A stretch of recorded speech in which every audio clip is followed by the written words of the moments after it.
Good morning. It is the Drake Toll Show. Westwood One Sports, the Westwood One Sports app. And good morning to you in Tulsa, Oklahoma, Oklahoma City, Honolulu. Oh, how it expands. Rochester, New York. Hi, Butte, Montana. Tucson, Arizona. What's good? Oh, yeah. How fun is it, right, that we every day can gather together on this show after you've heard from Linnell Willingham, or after you've heard from Jim Rome, or after Chris Bleck made a really good point that you loved. And then after a full day of listening to Westwood One, or you know what, a full day of listening to your local programming. Man, you love the Fan. You live to listen to the Fan. You and I can take a second today, 6 a.m. to 9 a.m. Eastern Time, to hang out. And I told you yesterday, I'm going to say it again, as I have the quad box on my television right now. I'm watching every national network as they talk about sports in their own way each and every morning, is that, you turn those on, and sometimes it almost feels void of emotion. Like, I watched the news last night. I know things are interesting, which is probably a lackluster word to describe how you feel about everything. Tumultuous, right? There's, on the one end, there's a massive hearing on the Epstein files. The other end, there are drones being droned in the Middle East. But then right here, right now, for you, for me, we get to spend 3 hours in the sports world. I'm not going to tell you I don't see all that stuff. I'm not going to tell you I'm not thinking about all that. In fact, I am thinking about that. How do you not think about a war, right? But then there's this. And it's a chance to say, hey, I'm not void of emotion. I do see it. It's also in my brain. But it doesn't mean that for at least a brief time today and tomorrow and every weekday, we can hold hands and talk about college basketball throwing up all over itself. Talk about the NBA and what went down last night across the association. Like the Mavericks just mavericking again. Or blowouts across the board, like San Antonio going to Philadelphia and winning 131-91. You and I get to meet here and talk about how Major League Baseball is in the heat of spring training, and Team USA played the San Francisco Giants yesterday. And we get to talk, most importantly, about one man who was fired 24 hours ago, and it shook the ground of the nation.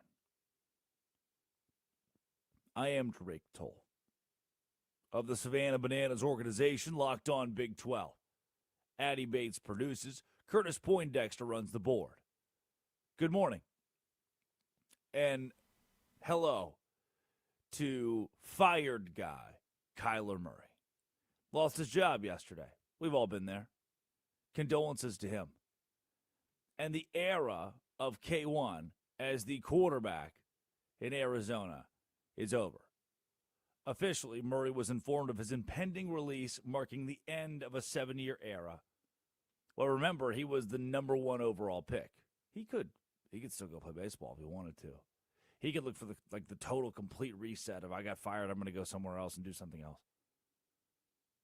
But the financial reset of this for Arizona, the cultural reset, when you move on from the quarterback who you thought was your franchise quarterback, who you thought was your QB1, there is a cultural roster reset. I've talked to coaches, to scouts, to former players about this that have said yes.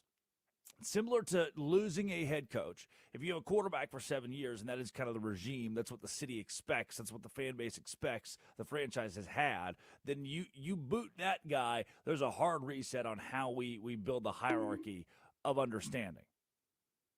The financial fallout is the biggest piece of this. This is what you need to know. This is when you're at the gym today and you're just wrapping up that last rep, get that final curl done, And your buddy walks in, and as he walks in, he's stretching. He says, "Hey, did you see Kyler's gone in Arizona?" Here's what you need to know at the gym to be knowledgeable. Here's what you need to know when you go to your cubicle, to your office, to understand that you are the smartest guy in the room on the topic because you listened to the Drake Toll Show. And when they ask you, how do you know these things? How do you have these opinions? How are you so knowledgeable on this fact? You don't tell them you learned it here. You just tell them you know ball. I don't need you to inform them of where you got this knowledge. In fact, it might be cooler for you if you pretend like you just researched this on your, because you're a scholar as it pertains to the National Football League. But the Cardinals need to release this guy now. March 11th is relatively now. If he was on the roster on March 15th, an additional $19.5 million in 2027 salary would have become fully guaranteed. Oh, but they will have to climb my personal favorite hike. That is Dead Money Mountain. $54.7 million in dead money. This is one of the largest all time. One of the largest dead cap hits in NFL history. They're going to pay Kyler Murray $37 million to get fired, to not play for them. This is the Russell Wilson effect, if you remember this happened a few years ago. 3, 4, maybe 5 years ago. It's a bit, time marches on, man. The Russ era in Seattle has been done for a bit. There is offset language in the contract here, okay? So this is what we're walking into the cubicle. Da-da-da. Guy says, "Hey, the Kyler news is crazy." You say, yes. Due to the offset language in his contract, the Cardinals are responsible for his $38.6 million guarantee minus. And so he's going to get that. Now, his $36.8 million and the way the NFL works, if he goes to a new team and that team offers him $36.8 million, then the Cardinals they're fine. They don't have to pay anything. Whatever the new team gives him, they can subtract. Whatever he gets next season from his new team, they can subtract from that number, 36.8. So you're sitting there going, all right, cool. I'm a Cardinals fan. We don't have to pay that much, right? Because someone else is going to pay Kyler Murray. Wrong. Here's what's going to happen. New man on the Minnesota Vikings. New York. It's up to you. Say hello to Aaron Glenn and the Jets. Those franchises that want a quarterback, who's been to the playoffs or a quarterback who they think could compete in the postseason in the NFL, they can go get Kyler Murray and pay him $1.2 million. And you're saying, wrong. No. I've watched the NFL for years. How can they get away with paying a guy $1.2 million? Everyone's making more than that. That's way too little, which, by the way, I think I would take $1.2 million right now. Moot point, neither here nor there. But what's going to happen is the league minimum, the smallest, the teeny tiniest we can get this contract, is $1.2 million. Kyler is not in a position of leverage. He cannot go to a franchise and say, I want $36.8 million or more. Because no matter what, Kyler is going to make $36.8 million, right? So he understands no one's paying him $40 million next season. He's already going to get 36.8, which is more than he probably deserves. So he can just go somewhere else, and unless they're paying him 37, 40, 45, he's only getting 36.8. Okay, so I'm Kyler.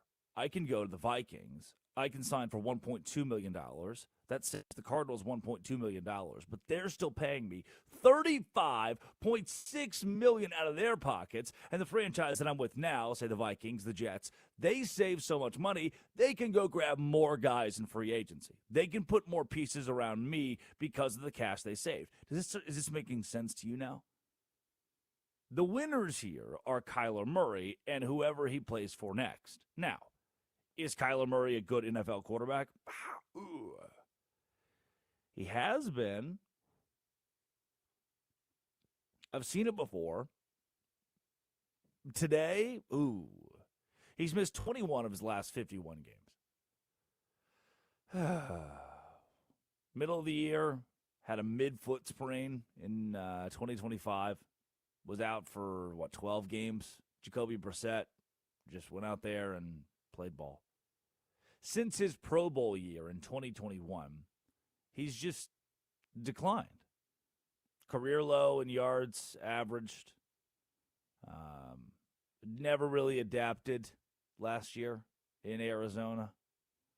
And there is the homework clause, the independent study clause was removed years ago, this whole homework thing. Reports do suggest that preparation, leadership, all of that was the reason that Kyler just didn't work out in Arizona. They fell apart in the locker room. Oh, but guess what? Minnesota, Pittsburgh, New York, Miami, Cleveland, they don't need a perfect leader at quarterback. They need a cheap leader. They need someone who can walk in and they can pay him $1.2 million. And while the Cardinals go into total rebuild mode, which they will be in, another team like the Vikings, the Jets, the Dolphins, the Browns can save money and have a quarterback. This is reminiscent. My favorite firing story of all time. Bob Nardelli. He's the total fail upward guy. The best example in corporate history. Legendary management style. He was the Bobby Knight of Home Depot. And his payout changed labor laws. Bob Nardelli. Home Depot reign of terror. This is a guy that came over from GE with a Six Sigma military-style mindset, and he doubled Home Depot sales from $45 billion to $91 billion. But he also gutted the company's soul effectively. He fired the experienced, high-paid people. He would replace them with low-wage part-timers. But, again, they were winning. They were making a lot of money. He replaced 98% of the company's top 170 executives. Most of the people he hired in those positions were his former GE colleagues. And in 2006, shareholder meeting, he was the only board member to show up, refused to answer questions, and, by the way, cut off shareholders after 60 seconds of speaking. That he was imperial. So you know what happened? 2007, January 3rd to be exact. The board at Home Depot said, this guy, we can't take this. He is a lightning rod for bad PR. We're forcing him out. No more Nardelli. However, the same Nardelli guy who was the CEO of Home Depot in the early 2000s, who had grown this company from $45 billion to $91 billion, he was aggressive in his contract negotiations. Oh, you want to fire me? Well, I actually built into my contract an insurance policy when I left GE, and you signed that contract, Home Depot. I will receive, due to my firing, hi, Kyler Murray, $210 million. That's an insane severance package. $20 million, straight cash. 77, accelerated unvested stock awards. 32 million, retirement benefits. 81 million, vested shares, bonuses, long-term incentives, and more. Eventually, the Dodd-Frank Act, by the way, if you've ever heard of the Dodd-Frank Act, came out of this. And that was the public outcry that this can never happen again. Like, shareholders have to keep this never happening again. But you know what? For a guy who got paid $210 million in severance, for a guy like Kyler Murray, who will be paid $36.8 million in severance, you can now do whatever you want. You can go compete somewhere else if you want to keep working. Oh, and Nardelli wanted to keep working. His recovery left many on Wall Street speechless when 7 months after being fired, 7 months after he went to Cancun and took a bit off, he was hired by a private equity firm to be the chairman and CEO of Chrysler. They didn't care about making nice. They didn't want friends. They wanted the hatchet man. They wanted the what is the Benadryl? They wanted the Benadryl hat man to come in, scare the entire company, and save the American icon Chrysler. And he actually did. He did. He brokered a deal with Fiat and saved Chrysler from total liquidation in 2009. He got fired and failed forward. The new team he went to, Chrysler, with $210 million in his pocket, was a win. It worked out great for him, and no one had to berate him for being, I'm a mean guy. I'm a harsh guy. No one has to berate Kyler anymore for bad leadership skills. You want me? You don't want a quarterback. You don't want a leader. You want something cheap that can stand behind the center, take the ball, and facilitate it. That's what you want. You don't need a Super Bowl winning quarterback out of Kyler Murray. You need a cheap option for a guy who's played quarterback in the National Football League. And it's what you're getting. Congration. You done it. Now our lonely eyes turn to Pittsburgh. Now our lonely eyes turn to Cleveland or Miami for Kyler Murray's next landing stop, while surely knowing the Arizona Cardinals and how great their franchise is, Jacoby Brissett will be their veteran bridge in 2026. And maybe they grab a Ty Simpson. I don't think so. Maybe they go hard after Malik Willis. I don't think so. I believe it will be Brissett. He'll bridge the gap. They'll draft a guy in the 5th round this year that you've never really heard of, and then hope that one day he's good. You know what? No, they'll take Diego Pavia. That's what they'll do, and hope that one day he's good. But when we came back, the Colts used the transition tag. The hell does that mean? And Kenneth Walker III will not be franchise tagged by Seattle. Here's why you shouldn't press the panic button. And here's what the transition tag means. This is Westwood One Sports, the Westwood One Sports app, and this is the Drake Toll Show. The Seahawks are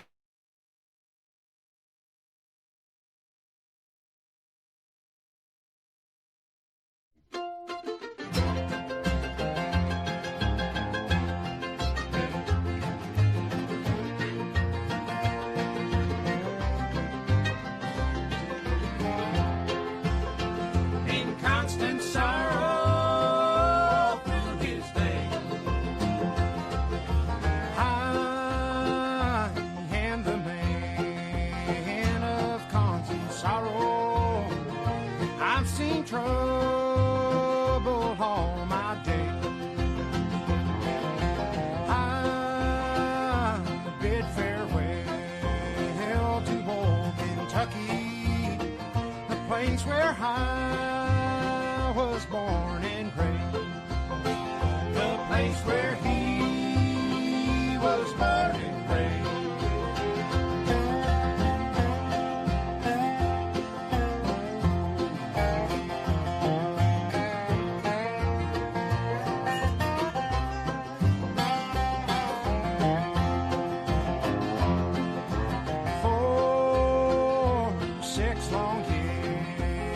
I've been in trouble, no pleasure here on earth I find. For in this world I'm bound to ramble, I had no friends to help me now. He has no friends to help me now.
sleeping in his grave.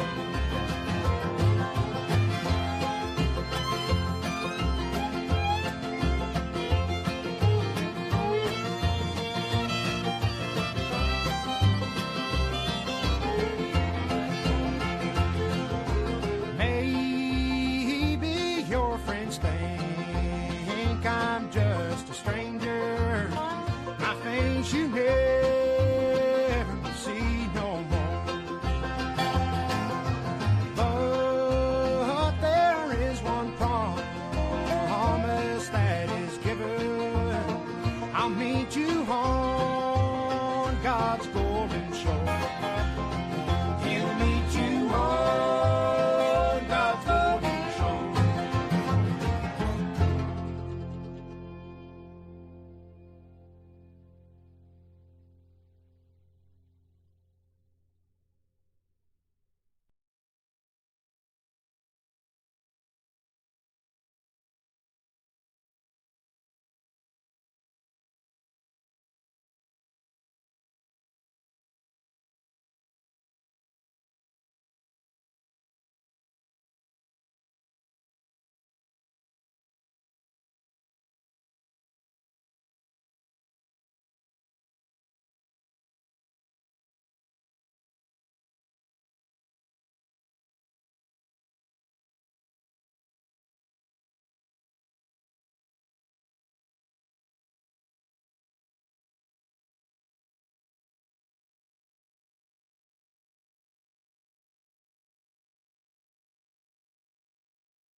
Touch yourself. Touch yourself. Touch yourself. Oh, brother, this guy stinks!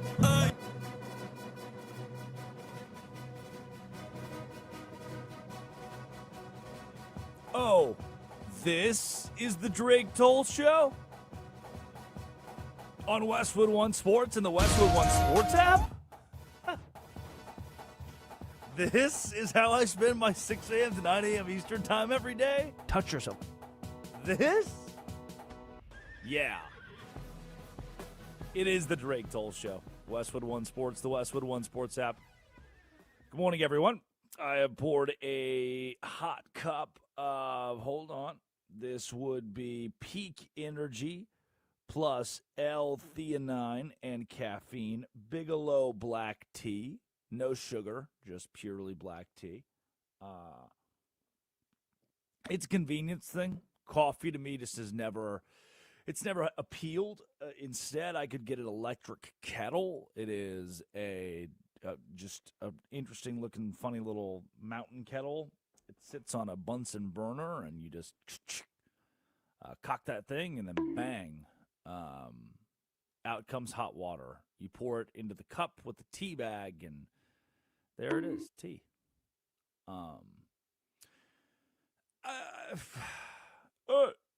Last night, TCU beat Texas Tech for its third top 10 win this season. It doesn't make any sense that TCU would have 3 top 10 wins, all as an unranked team in college basketball this year.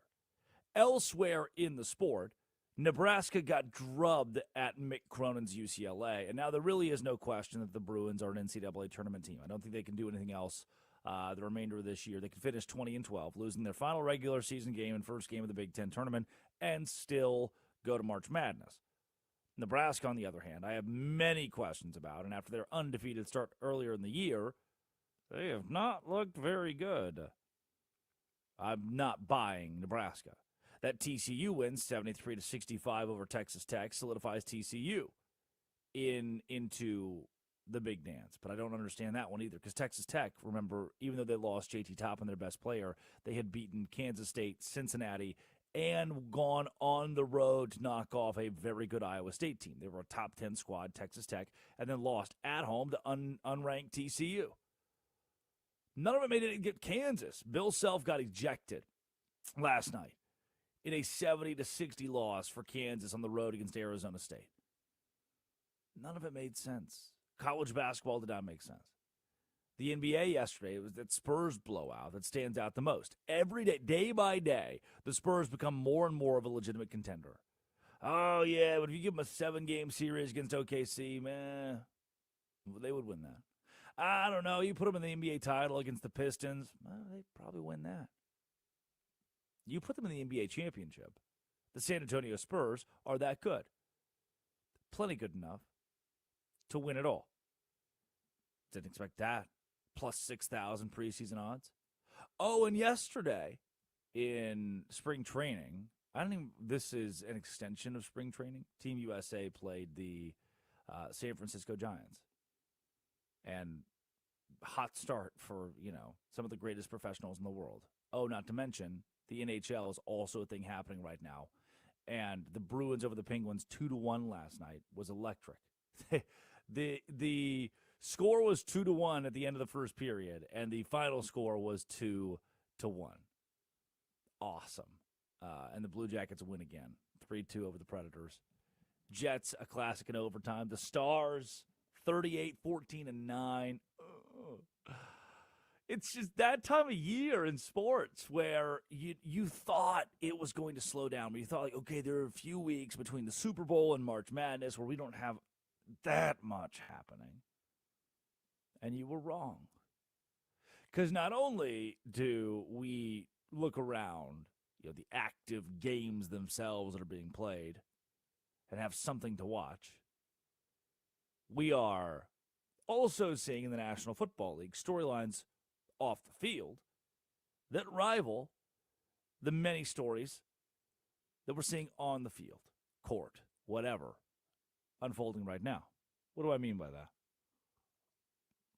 March 3rd, 2026, the year of our Lord. The Indianapolis Colts. Welcome to the eve of free agency. We are a week away from free agency. And the Indianapolis Colts decided to do one of the most rare things imaginable to Daniel Jones. Jones is the first quarterback to receive the transition tag. And yesterday, you may have heard on the radio or on the television that Daniel Jones had been transition tagged and thought, what the hell does that mean? I don't know what a transition tag is. It's important to clarify. Daniel Jones, the Colt, is in the middle ground with the transition tag. It's a tool that allows a player. It is a tool between letting a player walk and between the expensive franchise tag. It's somewhere in the middle. Jones will now be owed a 1-year, fully guaranteed $37.8 million for 2026. That's $6 million cheaper than what the standard franchise tag was here, $44 million. So that's good. That works out in the favor of the Indianapolis Colts. Jones is technically, by the way, still allowed to negotiate with this transition tag with other teams. But if the other teams make an offer, the Colts have 5 days to match the exact contract. And I don't think anyone's going to offer Daniel Jones more than $37.8 million. I don't foresee that happening. So while he is allowed to negotiate, it seems as though the Colts will have him back in 2026. And unlike the non-exclusive franchise tag, the transition tag, if Jones is to sign with another team and the Colts choose not to match the offer, that the franchise will receive 0 draft picks as compensation. And by the way, both sides still have until July 15th, 2026 to agree to a multi-year extension. And if they don't, he must play 2026 on the 1-year transition tag, $37.8 million. So why? What's the point of the transition tag? I've never heard of this. Why would anyone use this? Why are we what is it at the base level? Because I'm unfamiliar. Well, that's why you've turned the Drake Toll show on, Westwood One Sports, the Westwood One Sports app, to walk into work today and know. So the reason you use this transition tag, not the full franchise tag for the full price, and not cutting Jones completely, it seems like they still want him in the fold there. Jones tore his Achilles, you'll remember. And the Colts can protect themselves by paying a lower 1-year prove-it salary instead of committing to something long-term. This gives them a season to figure out whether or not they can make a franchise option out of Daniel Jones.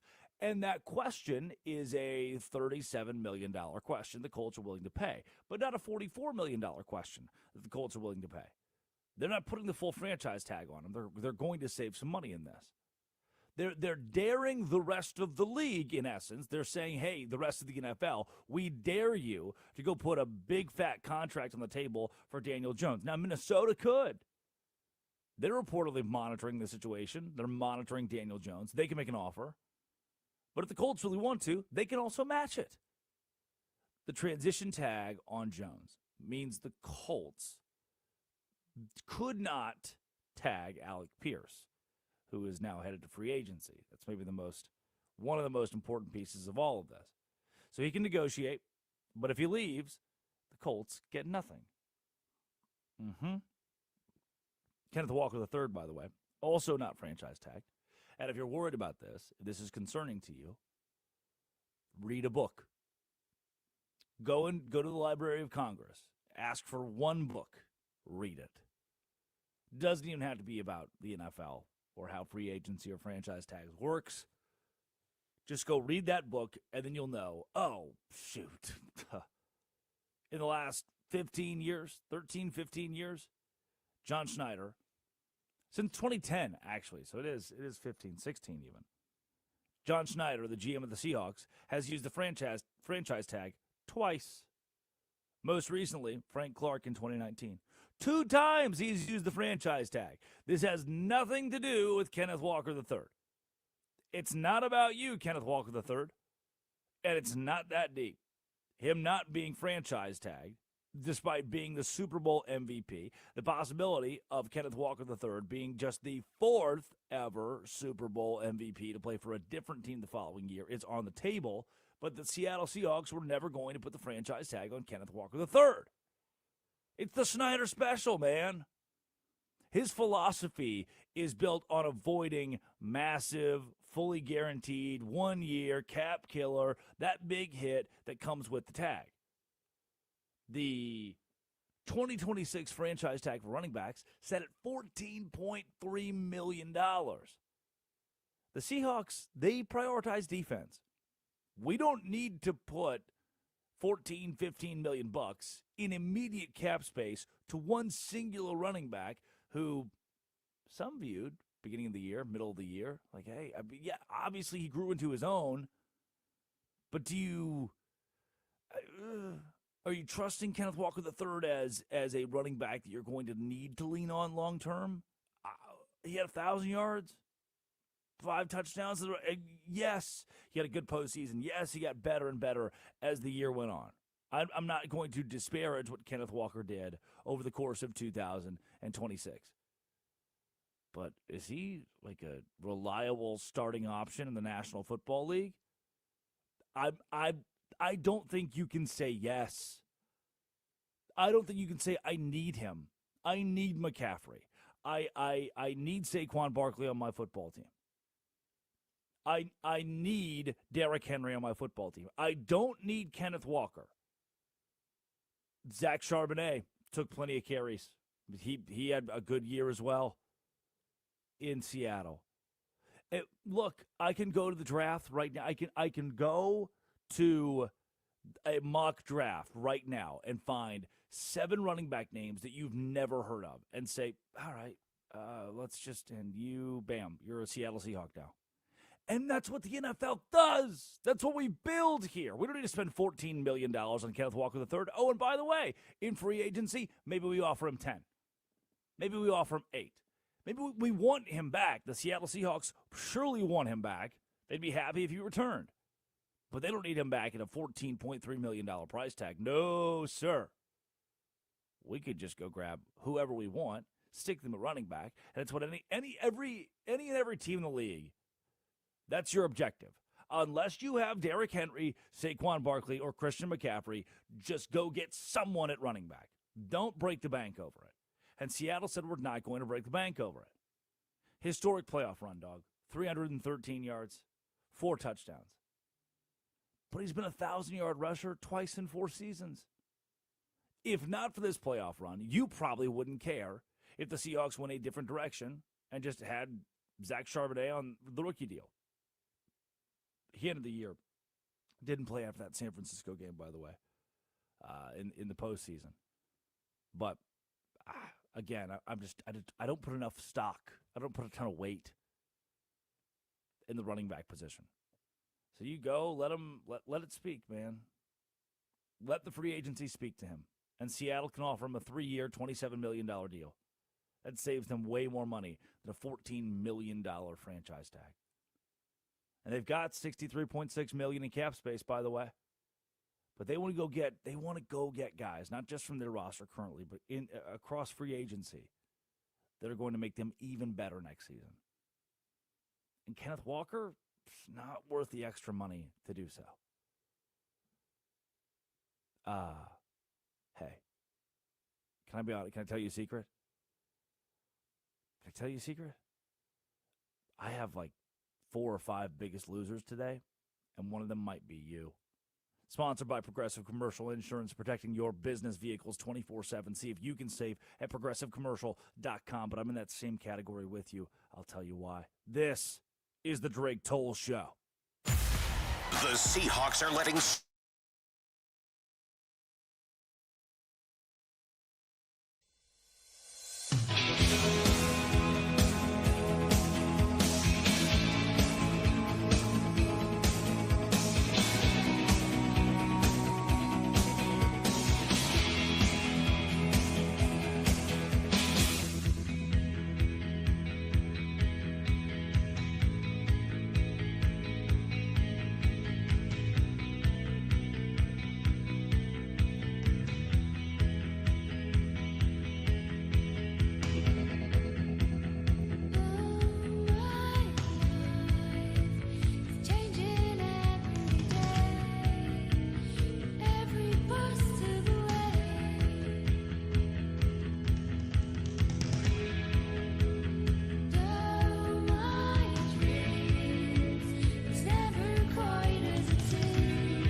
the Drake Toll Show.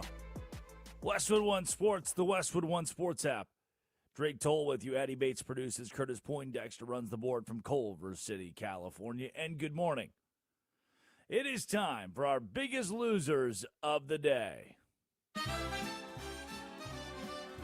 Biggest loser number one. The Tennessee Volunteers. Yep.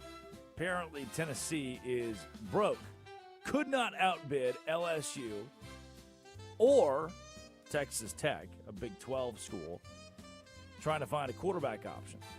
Here's audio from Creighton Cone yesterday as John Chapman, a Tennessee expert, says, oh, yeah, by the way, we're broke. Does the fact that they didn't have any other transfer portal option behind Aguilar potentially not coming back, which now he's not, does that tell you that they are very bullish on these two young guys? That's a great question, Dave. That's a great question. I have struggled with that like you cannot believe. And, we went after Sam Levitt hard, okay? We really wanted to get him. We were interested in Sorsby. We were interested in Ty from Alabama, who decided to go NFL. And we were throwing some money around at those guys, but we could not outbid LSU and the billionaire at Texas Tech, and we couldn't get Ty Simpson to not go to the NFL. He would have gone to Miami anyway because they would have outbid us. So we were out there in the portal trying to get these big-time experienced dudes. So we knew we had some good freshmen. We also knew Joey was we thought that Joey was going to get the extra year. Okay. Many of us thought that. So this is a swing and a miss situation then, is what you're saying.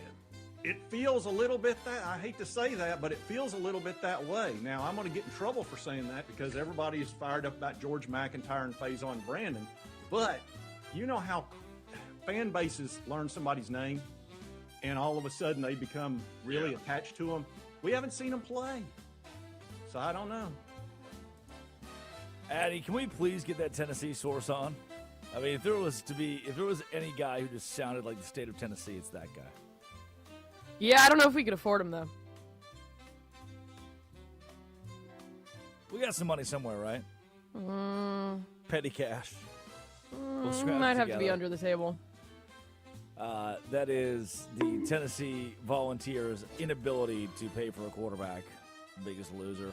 Second biggest loser of the day, the Utah Jazz, question mark? Kyle Anderson is now a member of the Timberwolves, was asked about his time playing in Salt Lake City and had a very interesting thing to say at a press conference yesterday. Fighting for a championship, was that kind of difficult, or? I don't really want to get into it, honestly. No, I had a lot of fun in the organization, and everybody in the organization was awesome. Obviously, playing not to win is a little tricky and tough. And I didn't enjoy it personally, but the staff, the players, I love the players over there. The staff is really cool. People in the organization are awesome. Nothing bad to say about it. You come here. Yeah, I don't want to get into it. Had a lot of fun, but playing not to win is tricky and tough. We keeping a buck right now, we ass. I didn't enjoy it personally, but the staff was nice. Yikes. This makes sense. This checks out. They ask a player to lose on purpose, and he says, you know what? I don't think I like that very much. Another biggest loser, Addie, not you. The Detroit Tigers. Did you see the game between the Dominican Republic and Detroit? Yes. Oof. We should never make Detroit, just the city of Detroit, face off against the Dominican Republic again. That's the thing, though. Those Dominicans, dude. Have you seen them play in, the majors? They're killer. Those Dominicans. Yeah. I don't think you can La say... República Dominicana. I don't think you can say those Dominicans. Yes, you dude. can. Yes, you can. The Dominican players. You can say that. You see them Dominicans out there? Just like... Yes, you can. Just like the Americans, man. The Canadians. Isn't that what happened to Cowherd at ESPN? I think that was a Dominican thing. The Italians, the British, we're not supposed to call them that? I don't know, just the way it came out of your mouth. It was like, it kind of caught me by surprise. No, it's saying that they're actually, Those insanely good at baseball. Whipping our ass at baseball. Yes. Taking out the Tigers. They did. They were so good. Drake's from Arkansas. He's like, I never heard of a Dominican before. Incorrect. I've never heard of the Dominican Republic. A Dominican. Dominicans He's a that Dominican. live down the street from us. We were. What'd you call them? What did you call them? What did you call the pastor? Dominicans. No, what'd you call the pastor? What Oh, Taco. Yeah, okay. Yeah, we had a pastor named Taco in town. His real name was that Chris. his Yeah, that was not his name. You were just like, that he guy was looks dark different than us. He was dark complected. They called him Taco. What am I supposed to do about that? That's Bologna, Arkansas. I was in the locker room. The president was on the phone. What, am I supposed to stop it? Am I supposed to turn it off speakerphone? Biggest loser of the day. We mentioned this in passing on Monday, maybe last Friday. We've talked about this for a little bit, but now it's kind of blown up. Another biggest loser, again, Magic City night. Luke Cornett multiple players have now submitted papers or articles. Luke Cornett's that he wrote says, hey, the Atlanta Hawks announced a special one-night collaboration to celebrate the city's iconic cultural institution, Magic City. So it was clear that it's iconic, but he asked the Hawks to cancel it because it boasts itself as Atlanta's premier strip club. He wants the NBA to esteem women, many of whom work diligently every day to make the best basketball league in the world, promote the atmosphere that's protective and respectful of the daughters, wives, sisters, mothers, partners that we know and love. I'm a little. I don't think having a strip club night is offensive to an Addie. You can speak on this as a woman in sports. I don't think having a strip club night is offensive to women in sports or is trying to dilute the women in the organization. This seems more so like an opportunity to pair with a legendary brand in the area. I don't like it more so because there are 9-year-olds there who will be at the game on strip club night. Do you see, so that line from Luke Cornett of a partnership like this being disgraceful to women who work for the NBA and around the NBA, is it disgraceful? No, I think that's a far reach. You're going the opposite direction by saying, hey, like, I don't like this, but it's a choice that women make. Like, they're not forced to work there. Like, that's what they want to do. They go there and they make a lot of money. And again, like I said yesterday, if you want to help the women in your league, maybe stop having players like Zion play. That's how you do that. How you help the women. Biggest winners this week. The first being this squirrel, wildlife photographer Danny Connor, recorded the sound on a Rode microphone of a 7-week-old baby red squirrel while it was eating. And yesterday I scrolled upon this video and I thought, wow, I have never heard a 7-week-old baby red squirrel eating. But the noise was so cute, I thought I would play. Oh, Curtis, cut the music. Dead silent. Everybody ready? Here we're going to go. It's a little slow clap. Come on. Here it comes. Here's what a baby squirrel sounds like while it's eating. Here we go. And roll tape.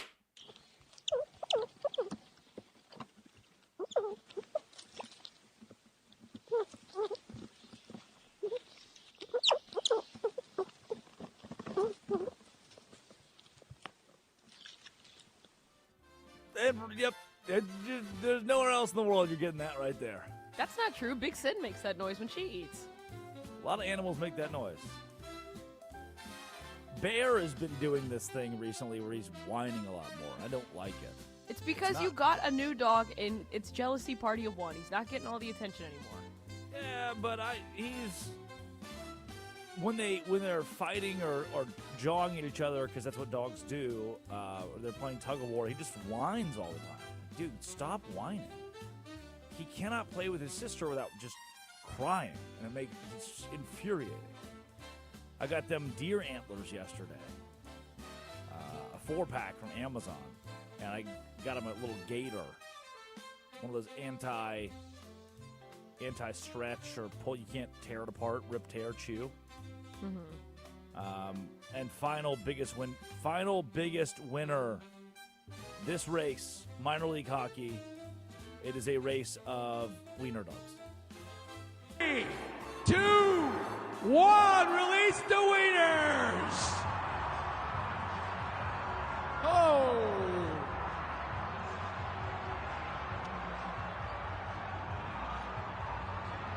Oh, don't come by me. You got to get to the end. You got to go to the end. You got to go to the end.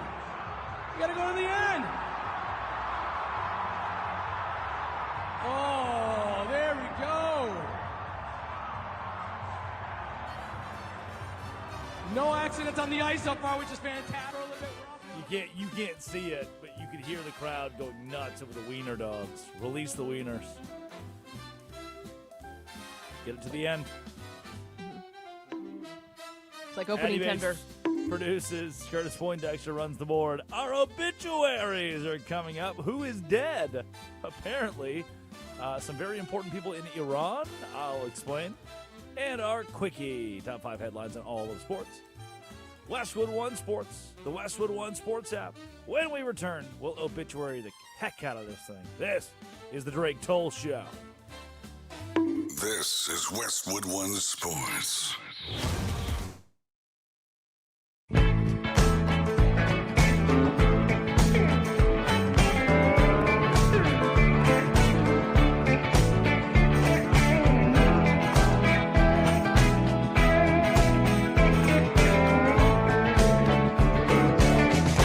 Too much of that old whiskey river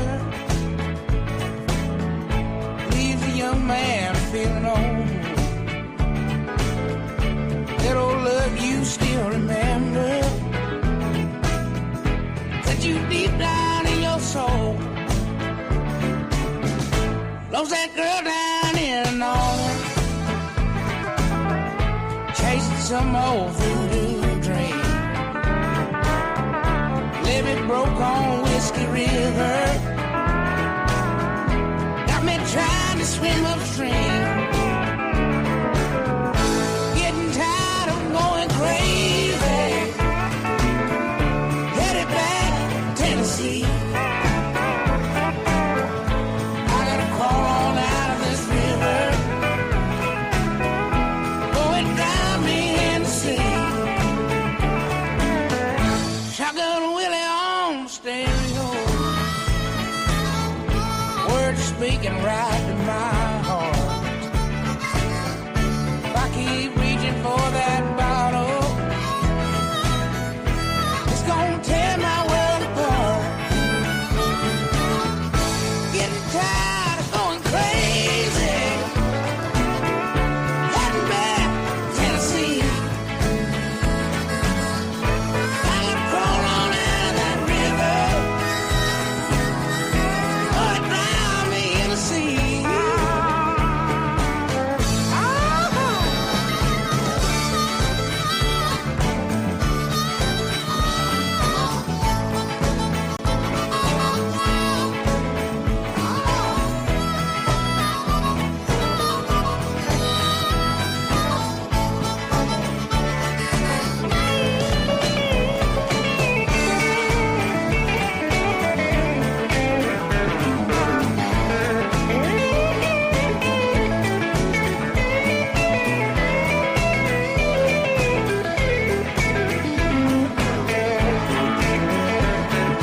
One more cup of coffee, old cafe tomorrow.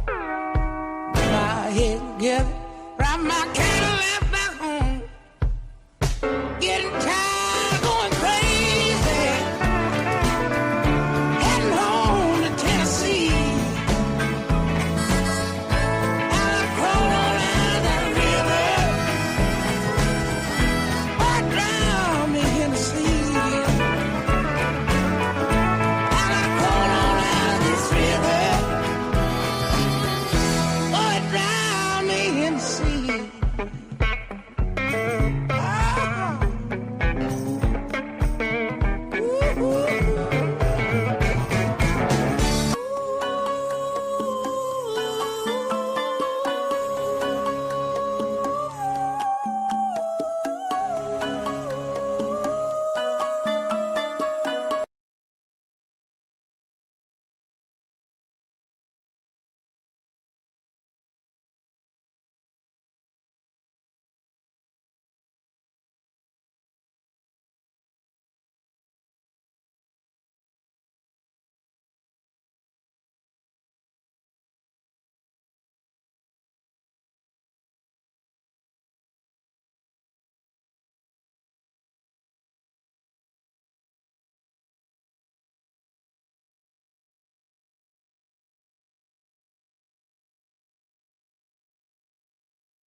If you love somebody enough, you go wherever they go.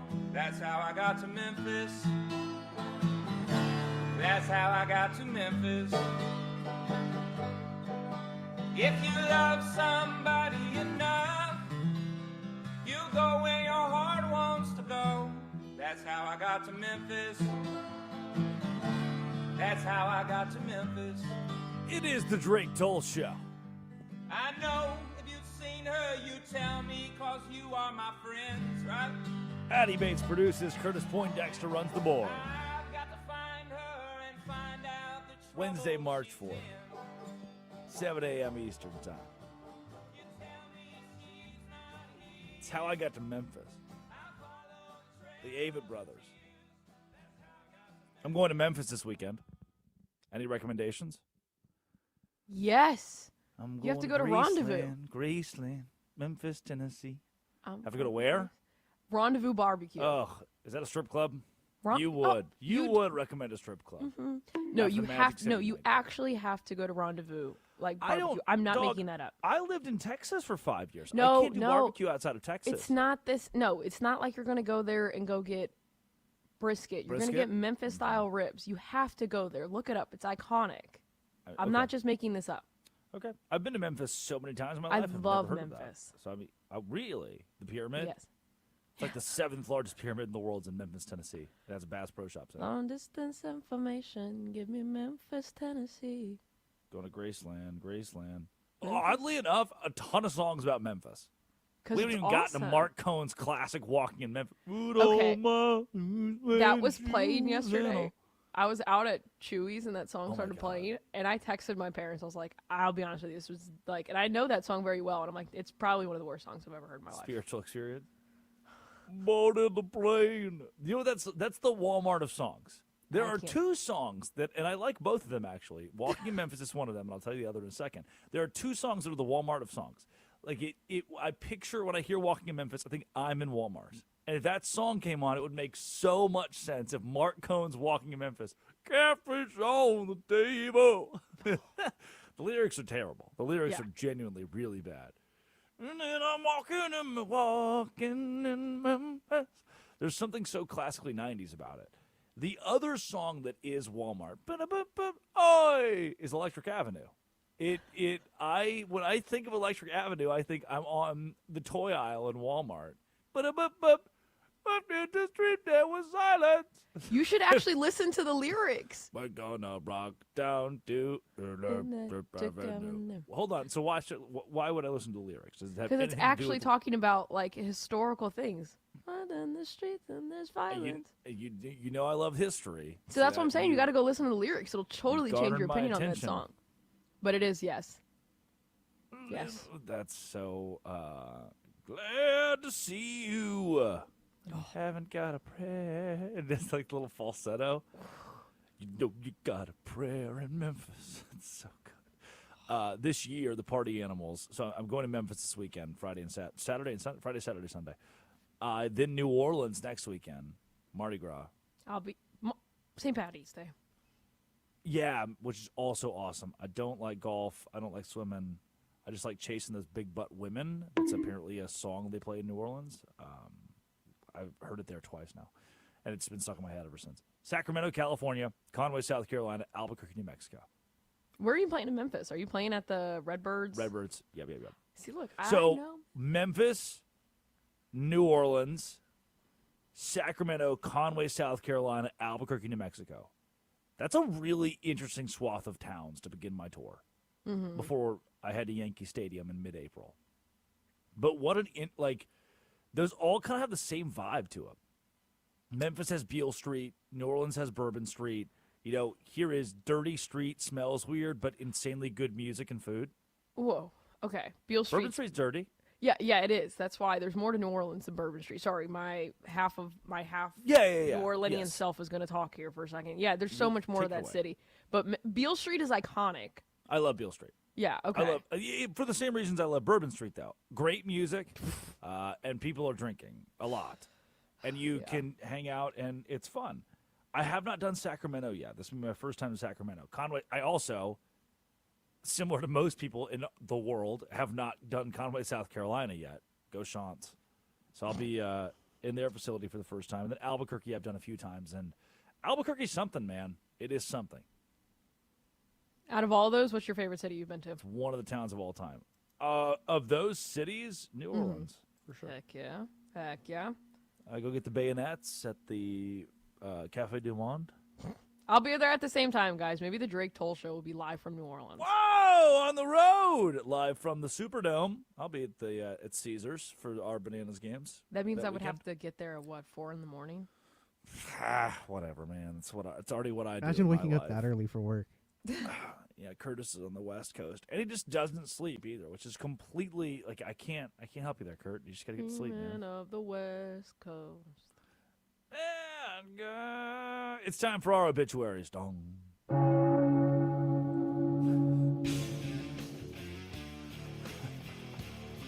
I got express written permission to do this one. Our first obituary today. Every single possible leader that could take over Iran. It's true. They are in the obituaries. We're eulogizing. The president of the United States, Donald Trump, was asked who should become Iran's new leader, as obviously we are at war with the nation. And Trump had a very obituary appropriate response. Do you have someone in mind right now? Because you said all the people you did have in mind have been taken out. Well, most of the people we had in mind are dead. So, we had some in mind from that group that is dead. And now we have another group. They may be dead also, based on reports. So I guess you have a third wave coming in. Pretty soon we're not going to know anybody. I don't know what I could not. I watched that 4 times yesterday. Yeah, we have some options. They are dead.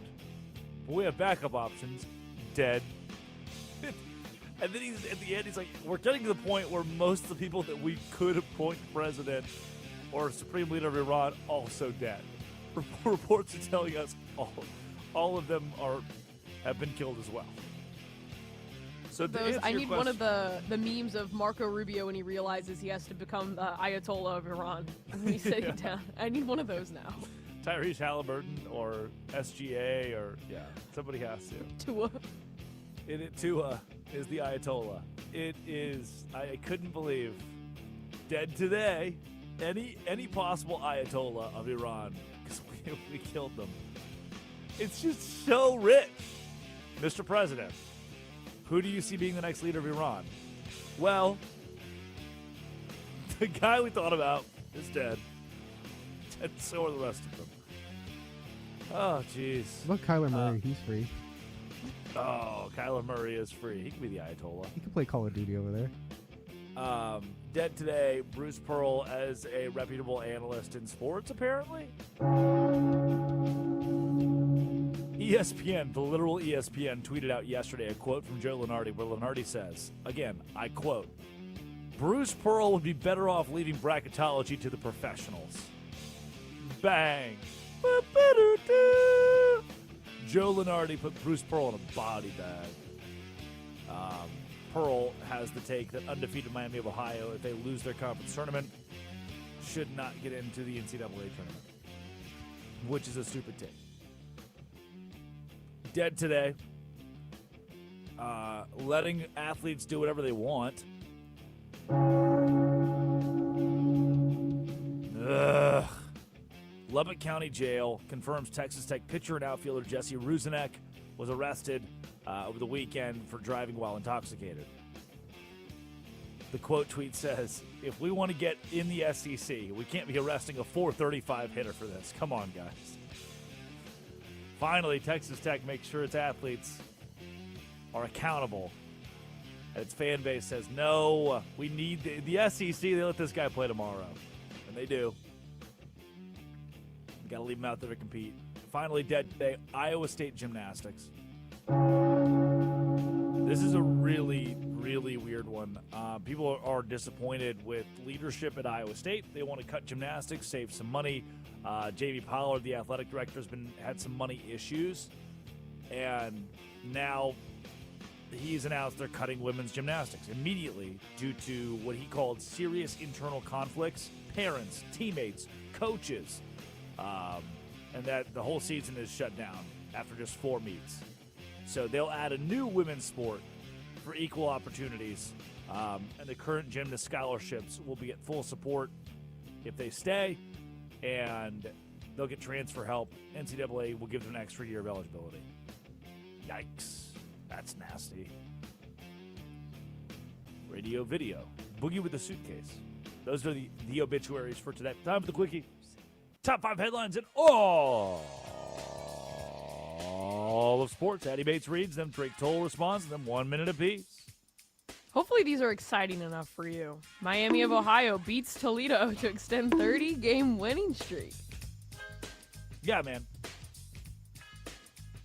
All that right. was the script all along. Miami of Ohio is just like that. They are undefeated. They remain undefeated. They will finish the regular season if they go in at Ohio undefeated.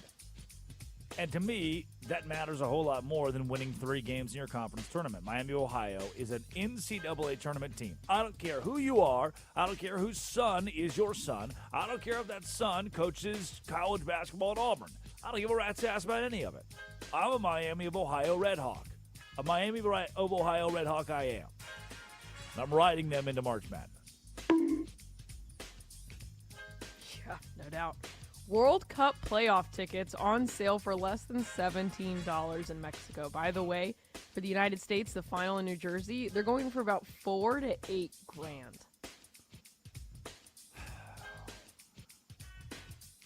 Somehow Fanatics is at fault here. I just can't put my finger on it, but Fanatics did this. I would argue that it's the safe bet protection. So, yes, that's killing testosterone. So, help me understand. If you want to go to a game in Atlanta, $500. $4,000 for the final. Right. If you want to just go to a random game, Finland versus Nigeria in Atlanta, $400. Mm-hmm. But if you want to go in Mexico City, Guadalajara. Tijuana, is that where they all are? Really? Okay. Is that it? That's the only city in Mexico? That's the big one. It's $17. Well, do you know why? The cartel. Mm-hmm. The challenge is getting there alive. Let's have the World Cup in Dubai, Guadalajara. Guadalajara. Whatever you said. Guadalajara. Curtis, you said. Guadalajara. Aha! We have Guadalajara. All right, fine. You two host the show. Whatever. Sorry. Yeah, it'll be in Guadalajara. Thank you. With a side of polo and quesadillas. Cerveza. I do love a damn quesadilla. Next. Braves Jurickson Profar test positive. Again, banned 162 games by MLB. Lay off the PEDs. What does it take to stop PEDing? I've never taken steroids. Nor will I ever. And I show up every day to my job. I do radio every day without any steroids in my system. And here's Jurickson Profar, allegedly, PEDing himself all over himself again. The 162 games might seem intense to you. The streets remember Ryan Braun. Everyone remember Ryan Braun? Streets remember Ryan Braun. It may seem intense, but this is the second time he's been caught in a year. If this holds up, Jurickson Profar, that's bad. And by the way, he's getting older, mid-30s. So you don't want to waste a year of your MLB career in your mid-30s. Well, here's what's interesting. He has to also forfeit his salary for this upcoming season, and he can no longer play for the Netherlands in the World Baseball Classic. And he signed with the Braves on a 3-year deal, and he only played 80 games last season. He's going to miss this season. And guess what? If there's a lockout, why would anybody want him to play the season after that? Because he hadn't played in 2 years at that point. Get ready to learn Savannah Bananas, buddy. Hello, Jurickson Profar. Here's your Sunovia. Here's your fourth headline.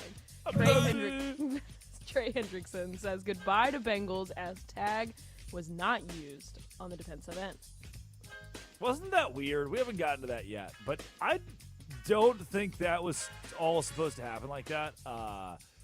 And we will get to it and have that conversation more so in one of our what do we call them, joke games during one of our games.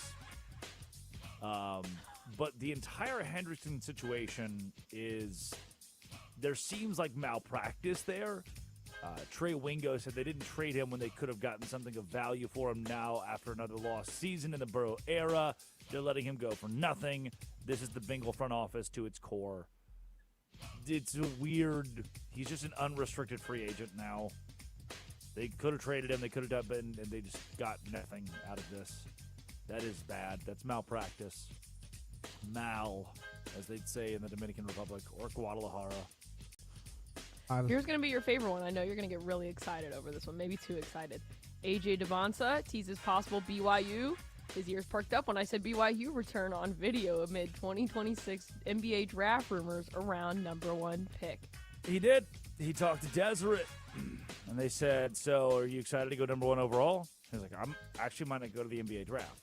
He said he might do either, that he's on the fence, and the reason why is because his mother is really wanting him to get a degree. Oh, and by the way, due to the current state of NIL, he can make as much in college basketball as he would on a rookie contract in the NBA. No, he could. Yes, he could. Yes, he could. Namely, with deals with Nike, he'd be the face of college basketball next season easily, and would be the talk of the entire off season, I should say. So him saying this, I wouldn't be completely stunned if he sticks by his word and actually does it. That's a crazy thing to put into the ether, but by the way, the NBA right now, between college basketball and the NBA, man, college basketball is just it's on the rise, and the NBA is stagnant, if not declining. The NBA is a serious issue, and Dybantsa can just stick in college basketball and make just as much money. Might as well. That's a minute. Those are your headlines for the day. Thanks. My pleasure. It's always nice to be fed headline. I just, I love a good headline. Who doesn't love a good headline? 310-840-4910. 310-840-4910. Westwood One Sports, the Westwood One Sports app. College basketball last night, things got crazy. I will tell you about them, including one team that's going to miss March Madness that you thought you would love. It's the Drake Toll Show.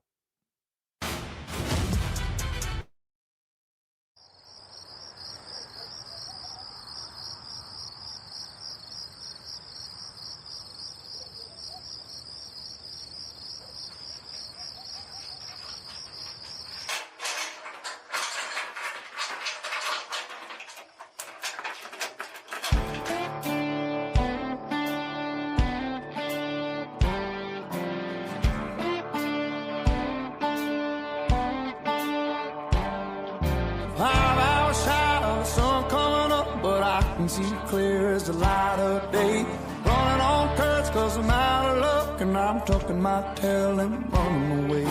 I'd rather face the good God Almighty, have mercy on me when it comes across in a good godly woman. That just scares the devil right out of me.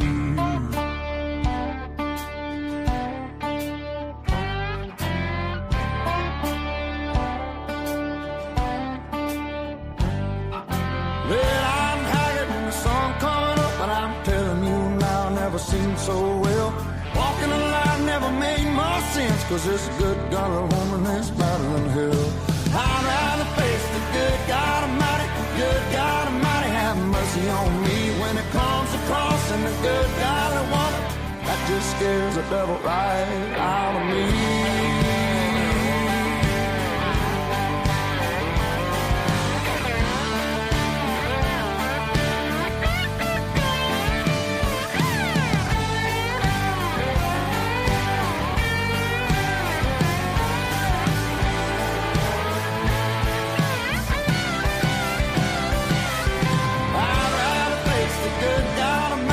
Good God Almighty, have mercy on me when it comes across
as you look out to the void, to the ether, hence you will return. Whenever life comes to a close, as we float aggressively toward a ball of gas and fire, disintegration awaits. But in delay, you have this to occupy your time. It is the Drake Toll Show. Westwood One Sports, the Westwood One Sports app. Are we allowed to leave that in for the podcast? Or are people listening to this on podcast just really, really confused? It's not recorded into the podcast, so normally it makes it sound like you're really weird. We should talk about how the podcast is. It's a rights thing. This is not like personal preference. This is No. legal issues. I don't think the ethereal music from the void is copyrighted. You don't know that, though. Surely there's a website where we could find out. All right, you get back to me on that. Okay, part of this, though, what if for the podcast, and can I make your job harder, please? What if the podcast, we just started every segment at like the open, after the music's done? That makes sense? No, we tried that the first week, and it sounds awful. What? Yes. Where I'm just, clean rejoining. This is the Drake Toll Show. Westwood One Sports, the Westwood One Sports app. But you don't do that. I can start doing it. What is wrong with the current way where we don't have the music in it? Oh, no, you don't. I'm not saying you have to have the music in it. I'm just saying. No. But what we do right now is we just have the full show. We just don't record the music into the show. Yeah. I'm saying, for the rejoins, you cut the rejoins like 20 seconds shorter. So that the show, you don't have, I'm not saying 15 times. It's the Drake Toll Show. Westwood One Sports, the Westwood One Sports app.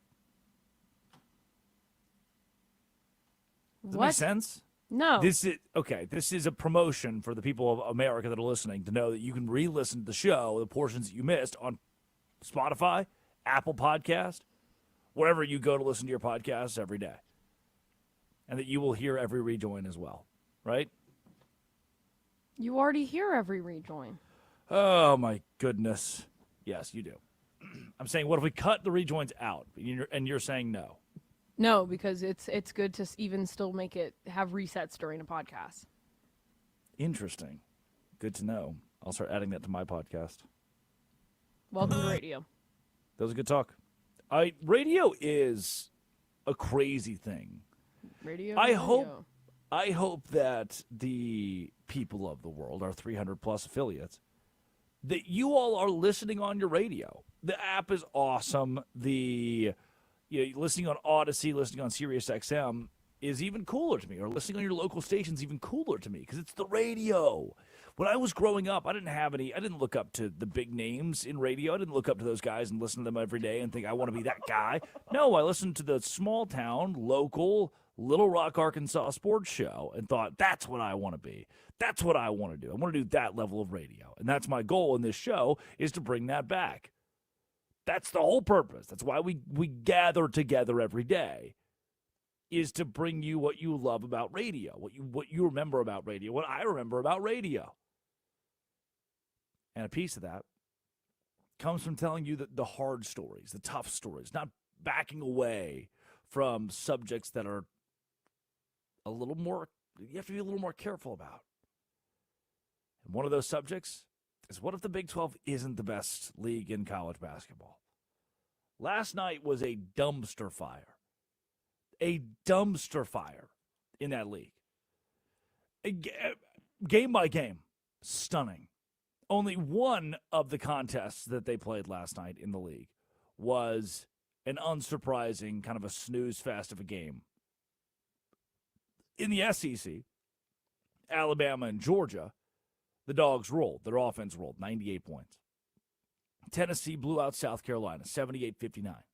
Georgia over Alabama, 98-88. It's number 16 Alabama playing in Athens. Florida rolls again, beating Mississippi State 108-74. Oklahoma, their head coach Porter Moser is fighting for a job, knocked off Missouri 80-64. A&M get the best of Kentucky at home 96-85, and Auburn 88-74 over LSU. Still don't understand how 16-14 Auburn, 7-10 in SEC play, how Joey Brackets has them in March Madness or at least squarely on the bubble as the first team out. Whereas in the Big 12, see, all those results made sense out of the SEC. Even that Georgia one, they're a good basketball team, and home games are tough to win. Home games are, road games are tough to win. Home games, you have much better odds. The home team wins 2/3 of the time in college basketball. Over in the Big 12, we completely debunked that. TCU 73, number 10 Texas Tech in Lubbock 65. Xavier Edmonds double-double, and the NCAA tournament will say hello to the TCU Horned Frogs that are 10-7 in Big 12 play and 20-10 overall. Jamie Dixon's TCU Horned Frogs. Texas Tech, on the other hand, this doesn't make any sense. When you walk into work today, when you sit down and have a conversation about college basketball, here's what you need to know. Texas Tech, they're 2 losses in their last 5 games. So, no, let's do this. In their last 6 games, they're 4-2. Their 4 wins have come against Arizona on the road, the number 1 team in the country at the time. 78-75 was the final. They beat Kansas State 100-72.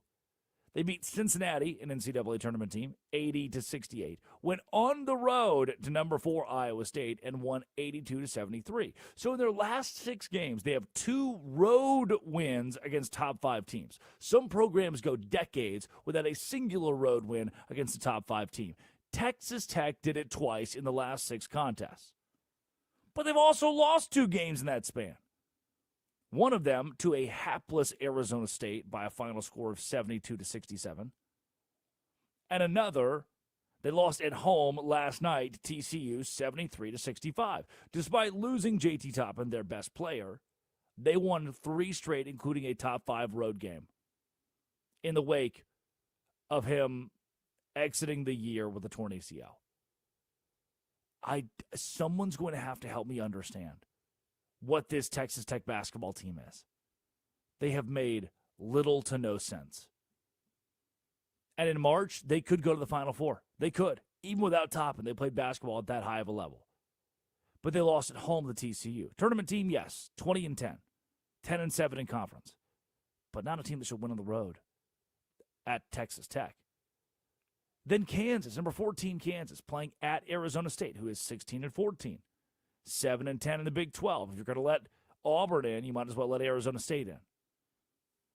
Doesn't make any sense, man. It doesn't make any sense. Arizona State started the year porous in Big 12 play. But they have tournament wins. They have a win against Cincinnati, who is a tournament team. They have a win at home against number 13 Texas Tech. A win against number 14 Kansas. Their top-end wins this season are really strong. They've now won 2 straight, 4 of their last 6. And while they will not get into March Madness, shouldn't get into March Madness, things get a little bit more interesting in Tempe. They'll play at Iowa State, and God knows they could win that game because that's what the Big 12 has become. Oklahoma State, 111, UCF 104. The wheels fell off for Johnny Dawkins. UCF, still a tournament team, 20-9, but man, a loss at home to Baylor, and Baylor's not a tournament team. A loss at home to Oklahoma State, who's one of the bottom-end teams in the Big 12. This all coming after UCF went on the road to beat BYU. They knocked off BYU by 13 points in Provo, with A.J. Dybantsa playing, the number 1 player in college basketball. How do you win on the road at BYU against A.J. Dybantsa, but lose at home to Baylor and Oklahoma State, 2 teams in the Big 12 that have been nothing? What about West Virginia? If West Virginia wins at Kansas State, and Kansas State had fired its coach, so all you got to do is win. But West Virginia, hey, you need to win. You've lost 3 of your last 4 going into this game. Oh, no, make it 4 of your last 5. 65-63. West Virginia was on track to make the NCAA tournament and kind of just threw it away. A 2-point loss at Kansas State drops the Mountaineers to 17-13. 8-9 in Big 12 play. If they were 9-8, above 500 in a very good conference, that looks a lot better.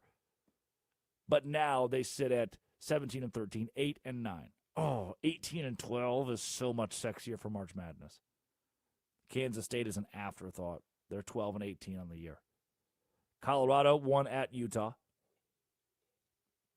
92-78. And then Cincinnati, bubble team. Bubble team no longer.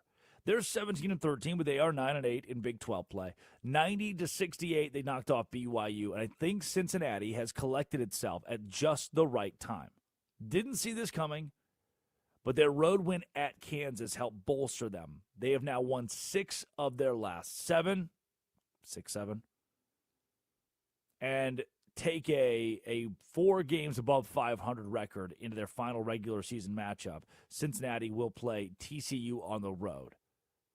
I think TCU can afford to lose that game and still get in. Cincinnati probably needs to win it just to be sure they're a March Madness bound team.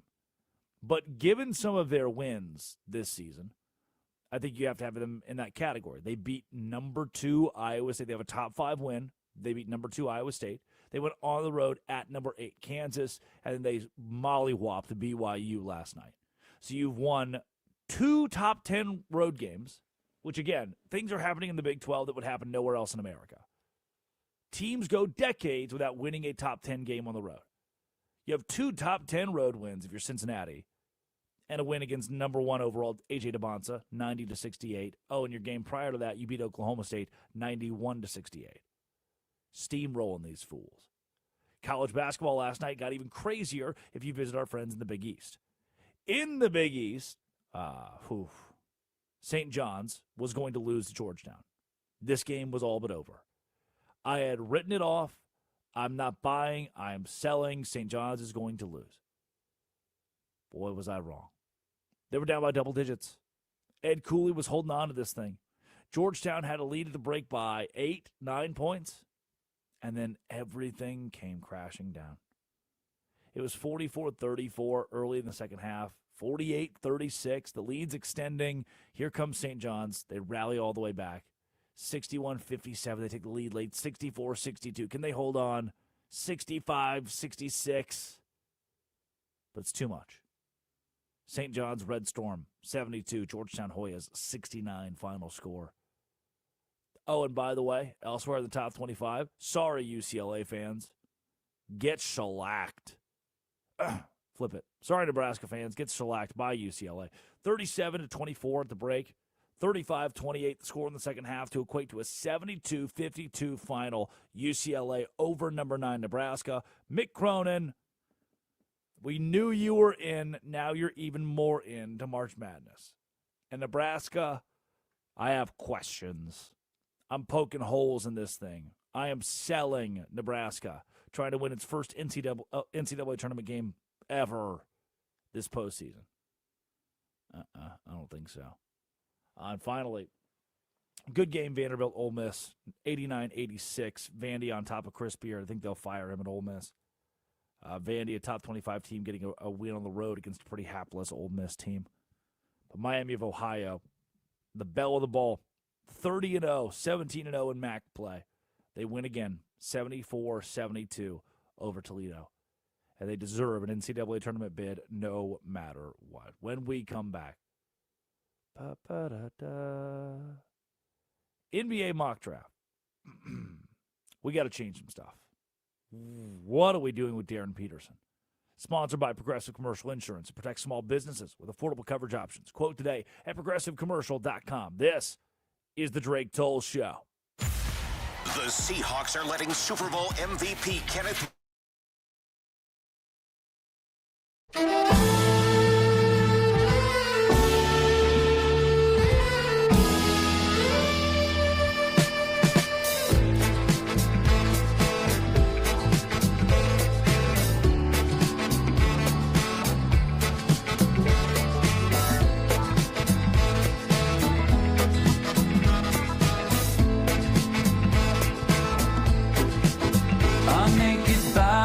Go on trial just for laughing at the joke, just for saying of the bargain what any sales girl already knows.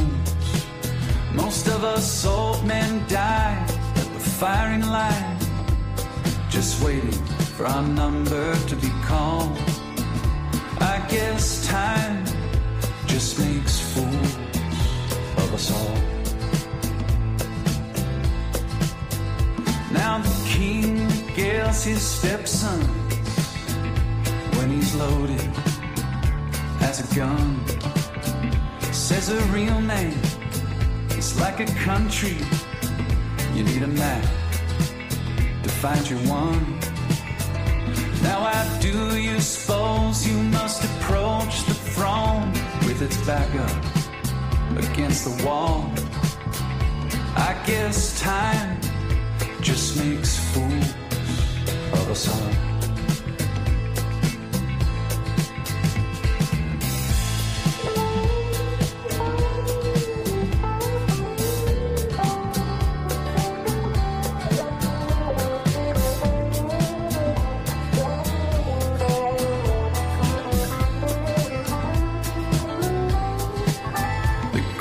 Minds of my generation gladly conscripted in the war of defending any Goliath that would deign darken the door.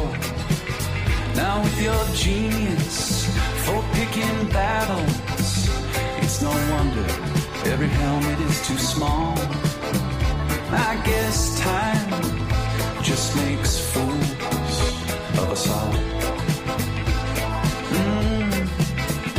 I guess time just makes fools of us all. My drink is watered down. The champ is on his knees. He lost the rematch. He lost the comeback. He lost for charity, but that's the job. It's what gets the asses in the hall. They came for a beating, and he came to brawl.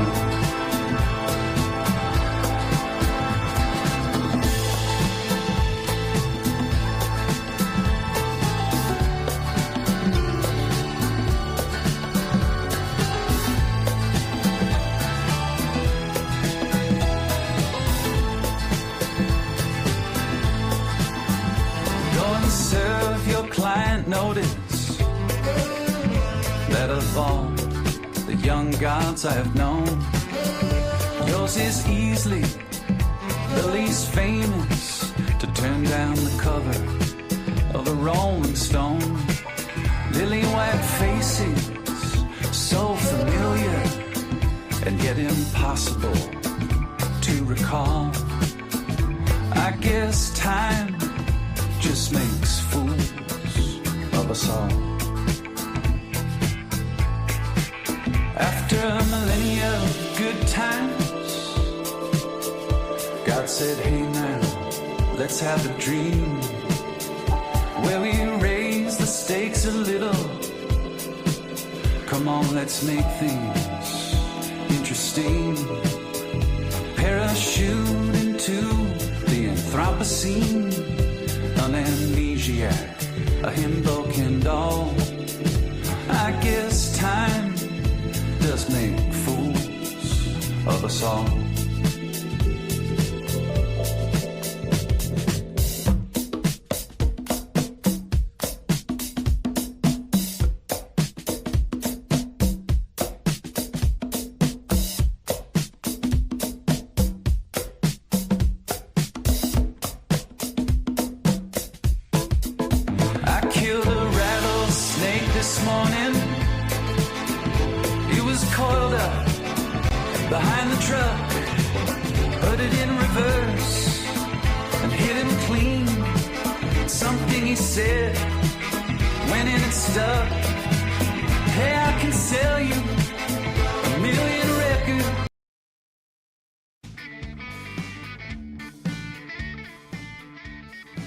Touch yourself. Hey.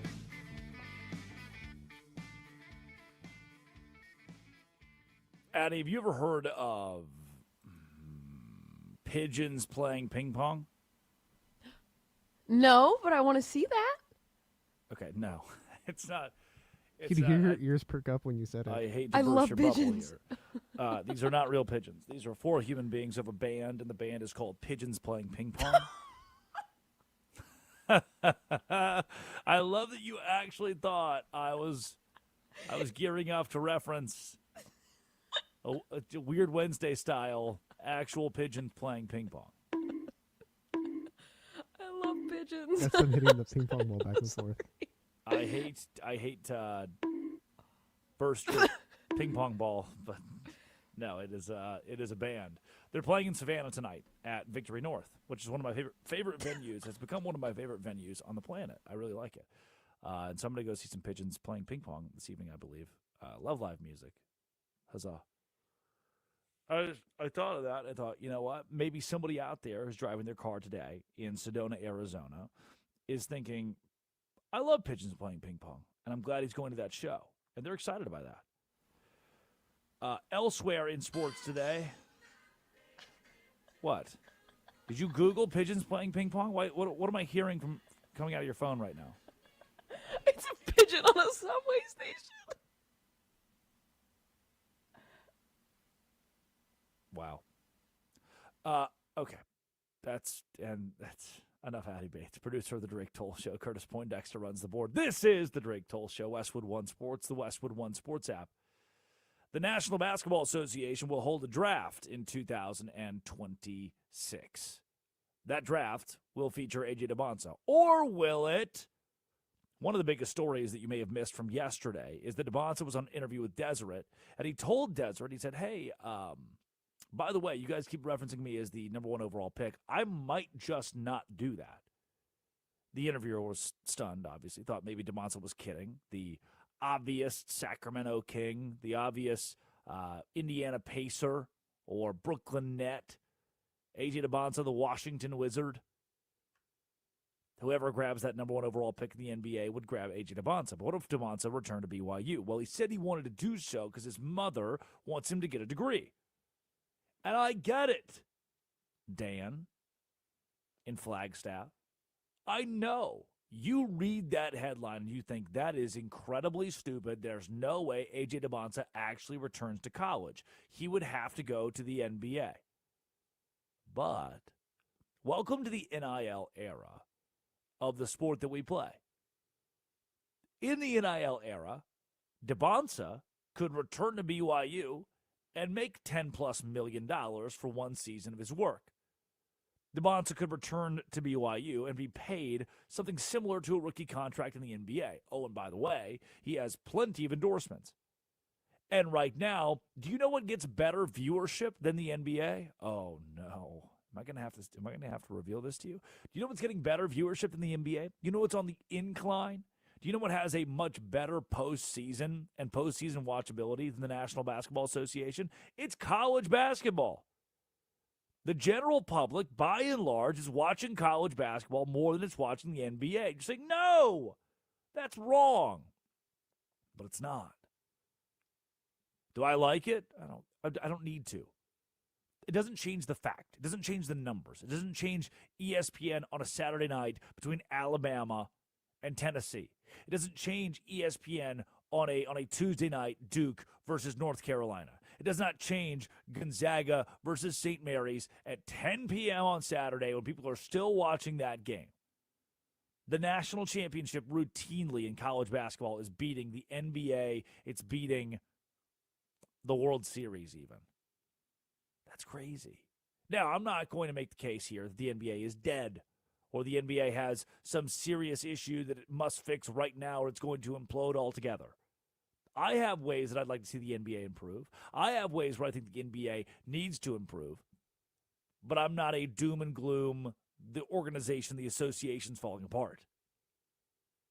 However, college basketball is much looser.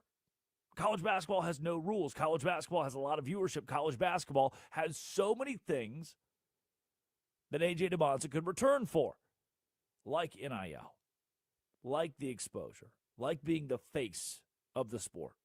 He goes to the NBA. This is a loaded draft class talk. Loaded draft class. You go to the NBA, not only are you not being talked about like stars Con Knippel, Cooper Flagg, LeBron James.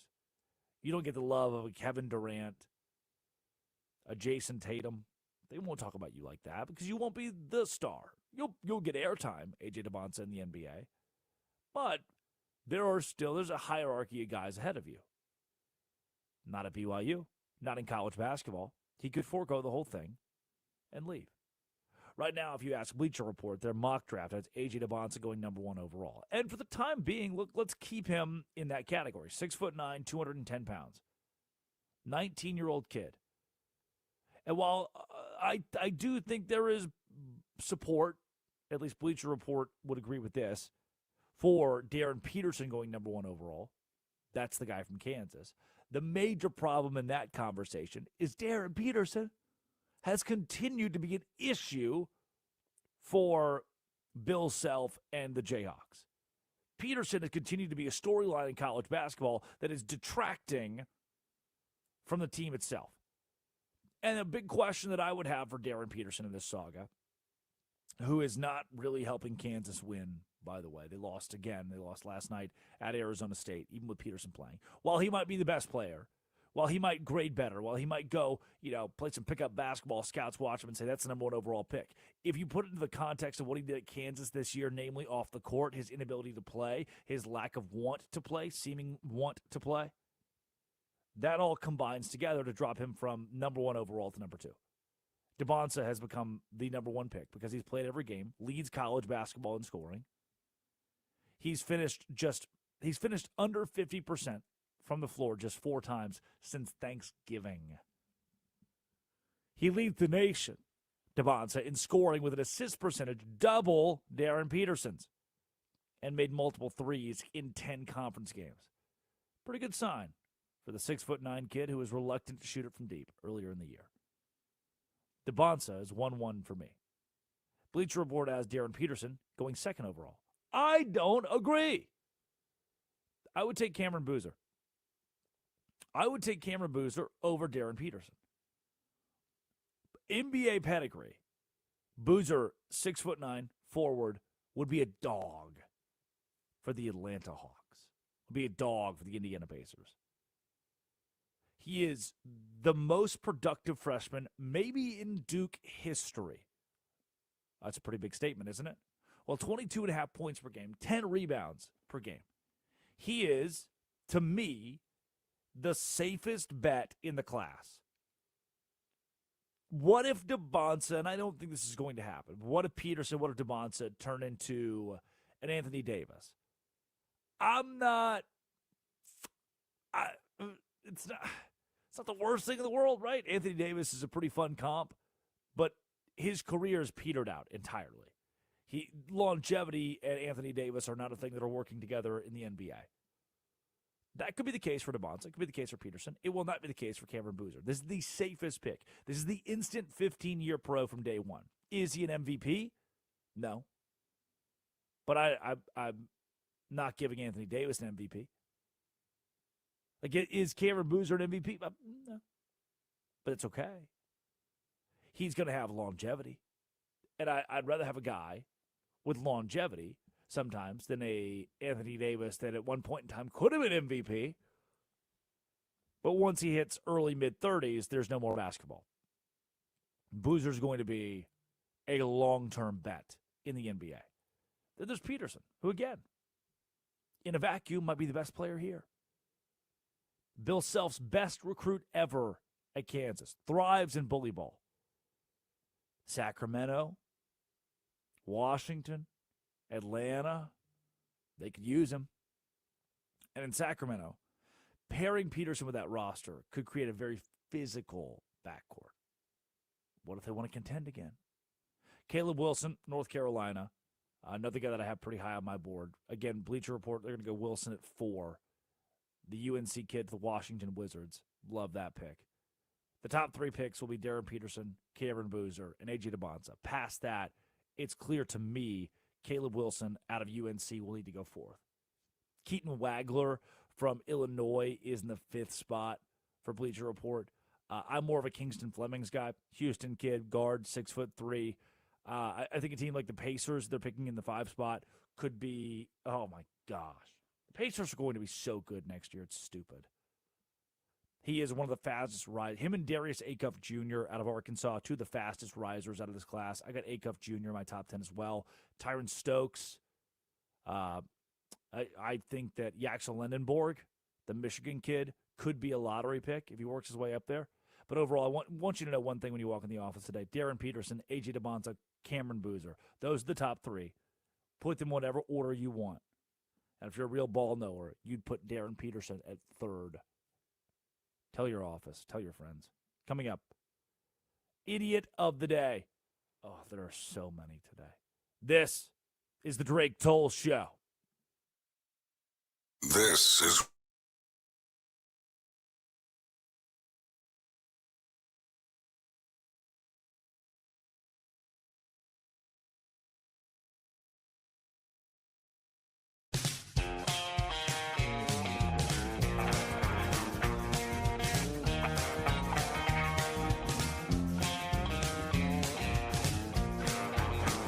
Take a step back, take a look at your life, hug your children, kiss your wife, know your neighbor, leave the keys in your truck, do yourself a favor, try your luck.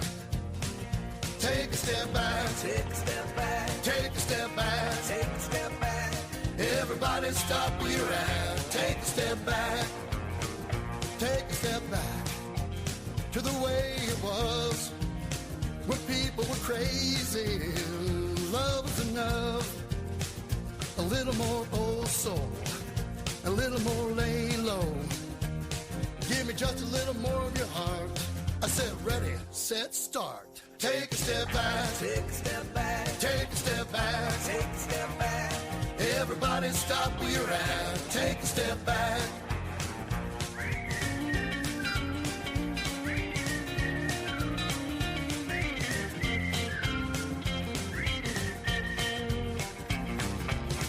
No more tomorrows, no more today got away from it. Come on, bring it on home. 1, 2, 3, take a step back. Take a step back. Take a step back. Take a step back.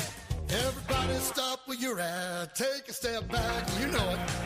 Take a step back. Take a step back. Take a step back. Take a step back.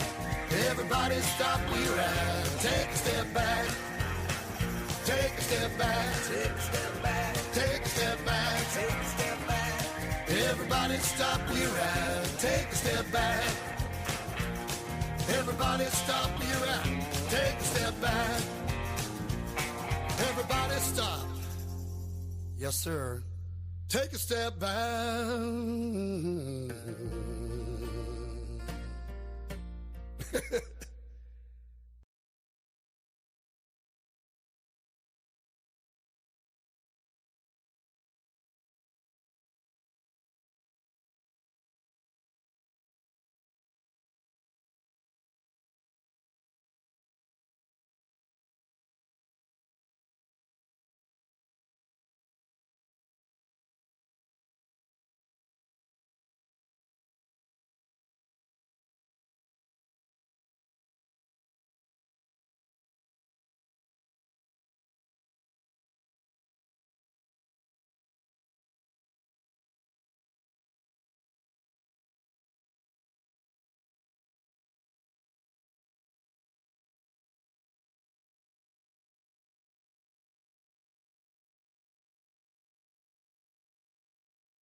Dutch bus coming down the street. It's moving pretty fast, so kinda shuffle your feet. Touch yourself. Get on the bus, pay your fare. Tell the driver that you're going to a double Dutch affair. Right on, my double Dutch bus. The double Dutch bus. Nizzo, Fizzak, Flizzak, Dizzo, Dizzak, Flizzak, my gizzer. My gizzer. My gizzer. Nizzo, Fizzak, Flizzak, Dizzo, Dizzak, Flizzak, my gizzer. My gizzer. My gizzer. It is the Drake Toll Show. Good morning. The Double Dutch Bus brings you back, 8 a.m. Eastern Time. Molly Long, dance choreographer, did a Double Dutch Bus routine. Yeah. This week that has gone mega viral on TikTok. And it has been stuck in my head now for days on end. Big Double Dutch Bus fan now. Did you see her pop music one from last year? Radio video. I did. I love pop that music. song. It went so viral, too. It continues to go viral. For years, that was like my guilty pleasure song because I love 80s new wave. And then it went all over TikTok, and I was like, I just need more and more and more. Yeah. I was like Jerks and Profar with that song. Just inject me with it. Except for his is drugs. Is that bad? It depends on what drug, you know? Because you can do weed now, I've been told. I've been told they're allowing the weed. Right? Which pro league doesn't allow weed now? Doesn't NFL still have some weird stuff around it?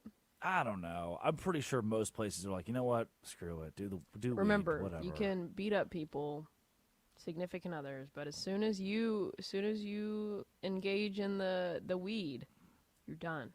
Hell, dog, Pete Rose. You can bet on games. He bet on his team to win. To win. That's a winner's mentality, okay?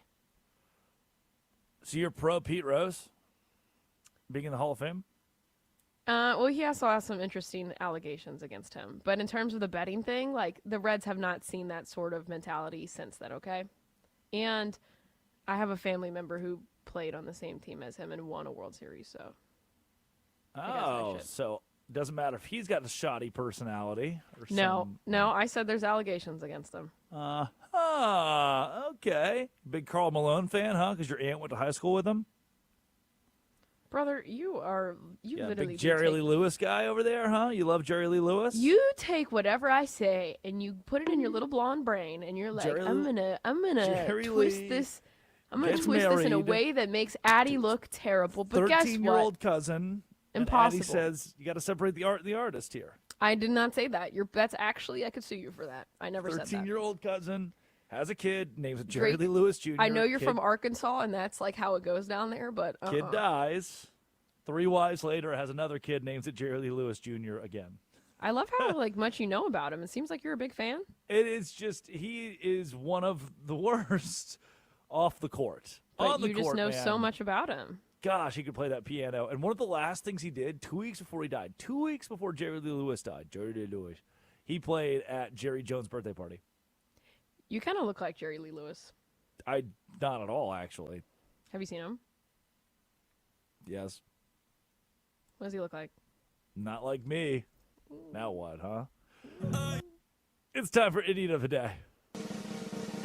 Idiot of the Day. Yeah, crank that music. Play that funky music, white boy.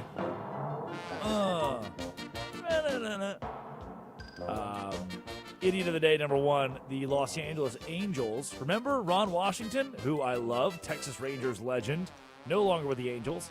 He is now with the San Francisco Giants. Ron said, hey, I really wanted to stay the manager of the Angels, but the Angels wouldn't bring him back due to his health. Here's what Ron Washington had to say on the issue. we fell apart. They didn't trust my health. So I was disappointed because just as my issue hit me last year in June, I had my team going in the right direction. I had the attitude good. They was committed to what we was trying to do. And then that came down, and then I had to watch it on TV. And to watch it on TV, I had to watch them just fall apart. I wouldn't say they fell apart because I wasn't there, but we fell apart. And I just felt like we was ready to whip some people's butt before I went down. I made a difference in that clubhouse, and I made a difference on that team. I'm not patting myself on the back, but I did make a difference. And I could see the difference wasn't there when I wasn't there. I'm enjoying myself here with the Giants. They took a chance on me and my health. Why do you feel like they didn't bring you back, Washington? I think it was tough for them to trust my health. Nobody would say that, but I think it was tough for them. Ron Washington, who I love. And the Angels had a very good manager in Ron Washington, a guy who has won, a guy who's been to a couple of World Series. Hello, Texas Rangers. And Wash is now no longer their manager because it sounds like they just didn't even communicate. It was like, all right, well, old guy's sick. See ya. We don't even care about winning that much. And now he's with the one California team's loss. It is another California team's game as San Francisco has Ron Washington in their clubhouse. Idiot of the day, Ryan Clark today. That dude just be saying stuff. Here is Clark saying that Kyler Murray would win more games as the Ravens quarterback than literally Lamar Jackson. If Kyler Murray right now was the quarterback of the Baltimore Ravens, we'd have much more confidence in them to win the Super Bowl. Period. We would. It wouldn't be a discussion. We wouldn't be sitting here talking like, you know what? Yeah, they can because the quarterback's really good, because the team's really good, and everybody loves the color purple. It looks good on uniforms. He wouldn't have said all that. He would have been like, if Kyler Murray's the quarterback of his team, I see them in the AFC Championship going toe-to-toe, head-to-head with the Kansas City Chiefs because he does add that extra dimension. And this is not knocking Lamar Jackson at all. Sometimes you got to choose between Kobe and Shaq or Penny and Shaq. Sometimes you got to choose on whether you're going to sign Weezy or Lil Turk. You got to make these decisions. And in making this decision, if you were starting your team, Kyler Murray would be your guy. It's not that I wouldn't take Lamar. It's just that with what I've seen from them, even with Lamar winning an MVP, if I had to put one at quarterback and say this guy takes X team to the championship, I'd always pick Kyler Murray first. I don't know how that's real. I don't know how you can play in the National Football League and have such terrible opinions about the National Football League. Like at some level, it's not even worth me trying to be kind or nice or play cordially with other networks or other analysts. He just told you on your television screen that selecting between Lamar Jackson and Kyler Murray is like picking between Shaq and Kobe for who you're going to build your franchise around. Did you hear that? They really do be giving a microphone to anyone. I know he played in the NFL. But don't players love to say, like, oh, you can't be an analyst. You can't talk about sports unless you play. You don't even get it. You don't get it. You didn't play here. And they really let that dude be saying. Oh, yeah. That Kyler Murray, it would be no question. There would be no debate. He would be the pick over Lamar Jackson as the Ravens quarterback. Do we know if they have the same agent? It's kind of like the Dan Orlovsky stuff. The people he protects are usually under the same agency he's with.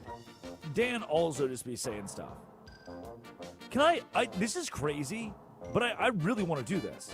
Can I listen to that again? Like I'm dumbfounded by this. Can you give me the first 30 seconds of that, please? If Kyler Murray right now was the quarterback of the Baltimore Ravens, we'd have much more confidence in them to win the Super Bowl. Period. We would. It wouldn't be a discussion. We wouldn't be sitting here talking like, you know what? Yeah, they can because the quarterback's really good, because the team's really good, and everybody loves the color purple. It looks good on uniforms. He wouldn't have said all that. He would have been like, if Kyler Murray's the quarterback of his team, I see them in the AFC Championship going toe-to-toe, head-to-head with the Kansas City Chiefs because he does. That's enough. Toe-to-toe, head-to-head with the Kansas City Chiefs. Let's go Chiefs. because Kyler Murray can play with Patrick Mahomes. He said that on a microphone on ESPN. Ryan Clark, idiot of the day. It's like I have the stats pulled up. I don't even. It's not worth it. It's. I've already given 4 minutes to it. It's not worth my time. I shouldn't be this mad. I should get that checked out. I have therapy at 6 tonight. I should talk about that. Jurickson Profar, idiot of the day. You know what? And Johan Rojas as well. Addy, they're baseball. Why don't you take a swing at these? Oh. Yeah. You know what, Profar? Oh. If you got caught the first time, try again. Maybe you'll get caught again. It's like the Green Goblin mask. I feel like that's just PEDs, and that's Jurickson Profar because he signed a 3-year deal with the Braves and has played 80 games for them because he just can't stay away from those drugs. Here we go again. Yeah. Maybe you're just not that good anymore. Maybe you're washed. But he's taking these ones, by the way, that pregnant women take, and it's supposed to increase testosterone levels. So maybe he's pregnant. We don't know that. We haven't seen anything coming out saying he's not. I'm not going to Google Jurickson Profar pregnant. Am I pregnant? But I do not. I cannot confirm that he is not. Johan Rojas, same situation. Yeah, more PEDs. The Phillies, that's okay. You can't make it to the World Series, I guess, try to do steroids, even though they drug test all the time in MLB. We had an entire era. We had an entire trial that involved the U.S. government. Like, guys, cut it out. Just get good, okay? Have you tried getting good? What would you do to stop PEDs? What would I do? Yeah. I don't know if I have. You can do more random drug testing, but it's just not really going to stop it. Well, I I guess I need to understand, why are these guys doing drugs if they know they're going to be tested pretty frequently? Why does Sinatra knock stuff off my counter in the middle of the night knowing that she shouldn't be doing that? It's just, for fun. It's just, why not? Let me just be a rebel here. Although they'll say, I didn't know I took that. I didn't know that. They're just, they're just hoping they don't get caught. It's probably pretty hard to take pregnant lady drugs on accident. Sometimes, just maybe slips in your coffee. I don't know. Idiot of the day, the White House intern that tweeted this. They said the revolution that began in 1776 has not ended. It still continues because the flame of liberty and independence still burns in the hearts of every American patriot. The revolution did not begin in 1776. Close, though. You're telling me this now for the first time. I didn't know that. We had to put that one in as a history minor. It's like, oh, man. The White House should have a Twitter account. President should. Everything has a Twitter account now. Just whoever's running that, the intern that runs it, they have to have read a history book somewhere in there. Idiot of the day. Josh Pate? Question mark? Again, I like Pate. I've had Pate on multiple shows, and I think he does good work. The president thing was a misstep, and not necessarily because he had, not because he took it political or made this a big. To me, it's fairly key. I don't care who the president is, Obama, Bush, Trump. If they invite you to the White House, you can go. Go do your thing, that's your prerogative to go to the White House. When you bring a political figure into your sphere on a podcast or a radio show you're making that conscious decision that it will alienate 30%, 40%, 60%, a percentage of your audience. He now has made the claim that the interview did not go the way he thought it was going to go, and he has deleted the interview. Now, don't delete it. I have other thoughts on that. Once you've done the interview, stand by it. Stand by the decision you made. Don't hit delete on it, because it's just going to look like you regret it. Leave it up, let the video cook, and talk confidently about what you decided to do. So I will continue to listen to Josh Pate, but very interesting that he has now deleted the video where he interviewed President Trump, and then now said the interview didn't go the way he thought it would go. And most of his rhetoric afterwards has been tough. And then our last idiot of the day. A Navy baseball player for insinuating that his eligibility should be granted to play an extra year this season, and that national security depends on it. From Daniel Libet, Navy baseball player Brock Murtha is seeking a federal court's injunction to allow him to play this current season after the NCAA denied his eligibility waiver. He's framing his lawsuit in terms of national security. Murtha says, "We are definitely in a time of conflict, and me and my fellow midshipmen will be thrown right into fight right away. It is so unpredictable right now, we don't know where we are going to end up and what we are doing. We just need to be as prepared as possible. This year, baseball is not just about a fifth year, but about a final semester of preparation. If you don't let me go back to Navy and play baseball, I'm going to be unprepared for the war. All right, NCAA? If you don't let me go back, you're going to lose a really good soldier. This is less fun in games," he says. "It's the loss of critical leadership reps that are essential in my ability to lead Marines in high-consequence environments." That's awesome, man. I am losing every day I'm held off that field. If we do not put this Murtha kid back on the Navy baseball team, America will crumble. He's the final idiot of the day. I think we're going to be okay. I think Navy baseball is going to be okay. But, hey, credit to you for trying anything and everything to get eligibility from the NCAA. It's Westwood One Sports, the Westwood One Sports app. When we return, ESPN college basketball analyst Mark Wise will join the show to break down last night across the SEC and Big 12 and even bigger games on tap this evening, including Texas on the bubble, traveling to Fayetteville, Arkansas, and Miami going on the road to SMU, who needs a win. This is the Drake Toll Show. Will the Raiders trade?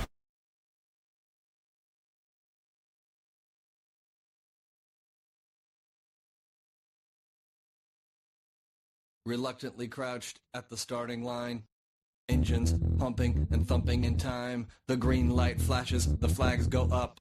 Churning and burning, they yearn for the cup. They deftly maneuver and muscle for rank. Fuel burning fast on an empty tank. Reckless and wild, they pour through the turns. Their prowess is potent and secretly stern. As they speed through the finish, the flags go down. The fans get up and they get out of town. The arena is empty, except for one man still driving and striving as fast as he can. The sun has gone down and the moon has come up. And long ago somebody left with the cup. But he's driving and striving and hugging the turns and thinking of someone for whom he still burns. He's going the distance. He's going for speed. She's all alone in a time of need. Because he's racing and pacing and plotting the course. He's fighting and fighting and riding on his horse. He's going the distance.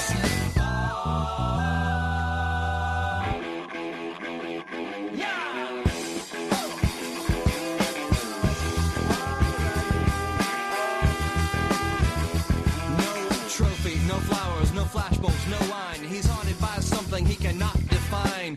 Bowel-shaking earthquakes of doubt and remorse assail him, impale him with monster truck force. In his mind, he's still driving, still making the grade. She's hoping in time that her memories will fade. Cause he's racing and pacing and plotting the course. He's fighting and fighting and riding on his horse. The sun has gone down and the moon has come up.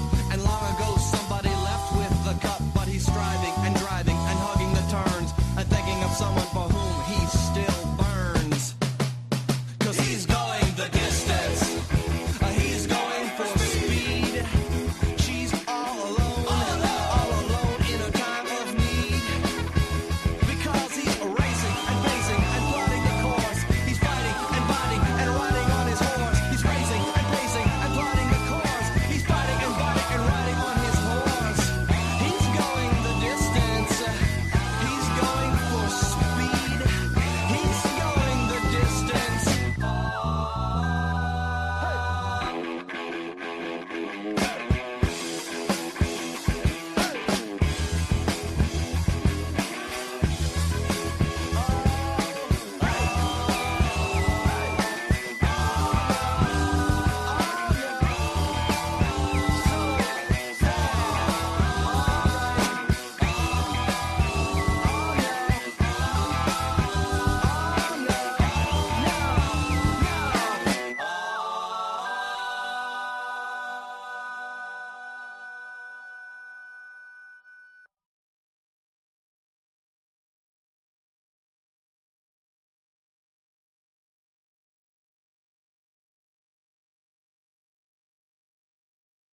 to the brain.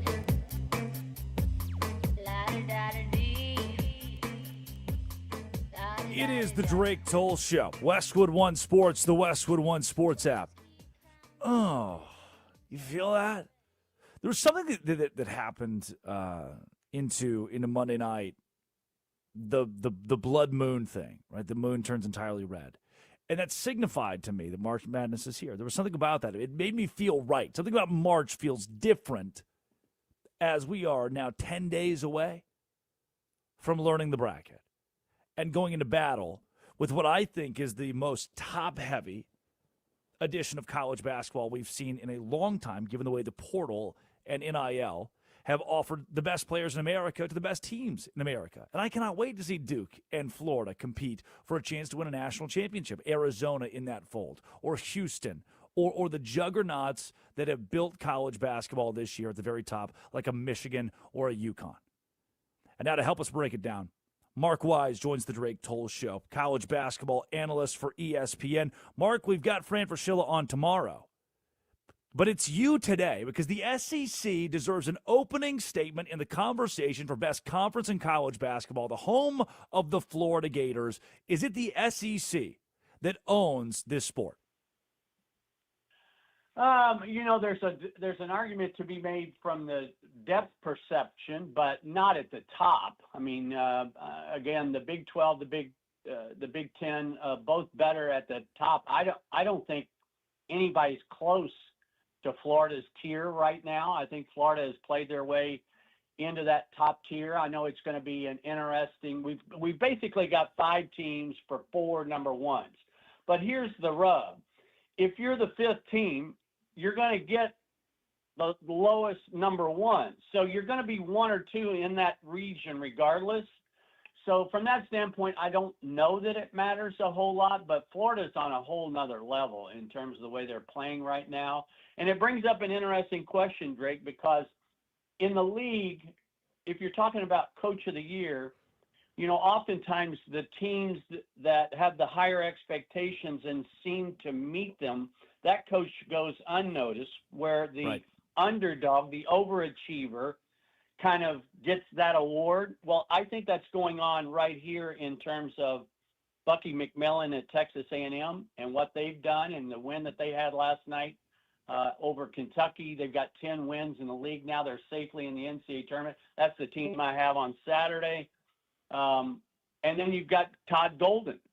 And where that team was in November and December as they worked through their backcourt issues, now they're playing Duke, Arizona, UConn, and not winning those games along the way. But they have figured out the backcourt rotation. They figured out that Boogie Flan is the point guard. Lee's going to play off. Klapchar's going to come off the bench and give you basically 12 a night. So that kind of role development, kind of gets overlooked when you're considered the favorite in the league. But it'll be an interesting coach of the year kind of race, if you will, in the SEC. Mark, you've covered college basketball, the SEC, and with ESPN specifically for over 10 years. And at the network, this version of the SEC, the last couple of years, last year's depth, this year's depth, is this the best era of SEC basketball you've seen in the last decade, given that word, depth? No question about it. Here's the thing that I've said as an old coach. Whether coaches will admit it or not, and they don't, they all look at their schedule, and they look at it in groupings.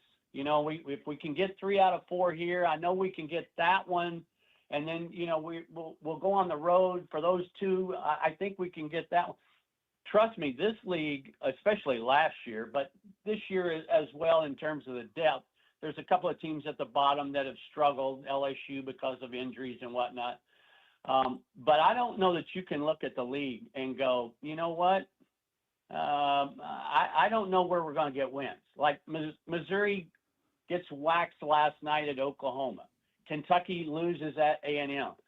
Because of that, and because of the transfer portal, the COVID redo that we're finally out of, our game has never been older. Why do I bring that up? Because the road teams in the SEC are winning over 40% of the time this year. And that's kind of a phenomenon. I think that didn't go on 5 years ago. Yeah. That is that nugget is one that I'm following pretty closely. Typically, it's around a third of the time a road team will win, and this year in college basketball, you saw it in the Big 12 last night with Texas Tech losing to TCU as kind of a marquee upset. That it's happening, and it's happening across the board as the talent begins to condense itself.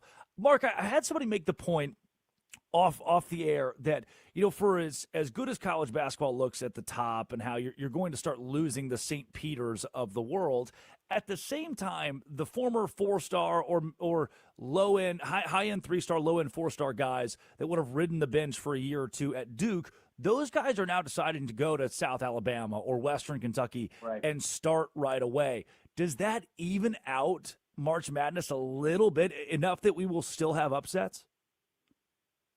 Yes, there's no question about that. There will still be upsets. It just won't be in the second weekend. By the time you get to the second weekend, the thing that separates in terms of this edition of college basketball, I think this year, are the front courts. And when you look at the front courts of Michigan, Duke, Florida, teams at the top, Arizona, they all have outstanding, big, skilled front courts. That hasn't always been the case either. So I think you'll still have upsets, but they'll happen in the first weekend. They will not happen in the second weekend.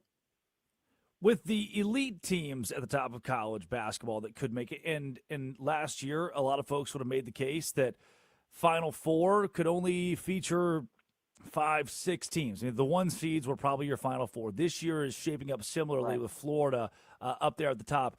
For you, a guy who's walked into an arena in the Final Four as a coach, what does it take me to the smells, right? The sights, the aura around the NCAA tournament and understanding, okay, getting to the Final Four is one thing, winning the national championship is another.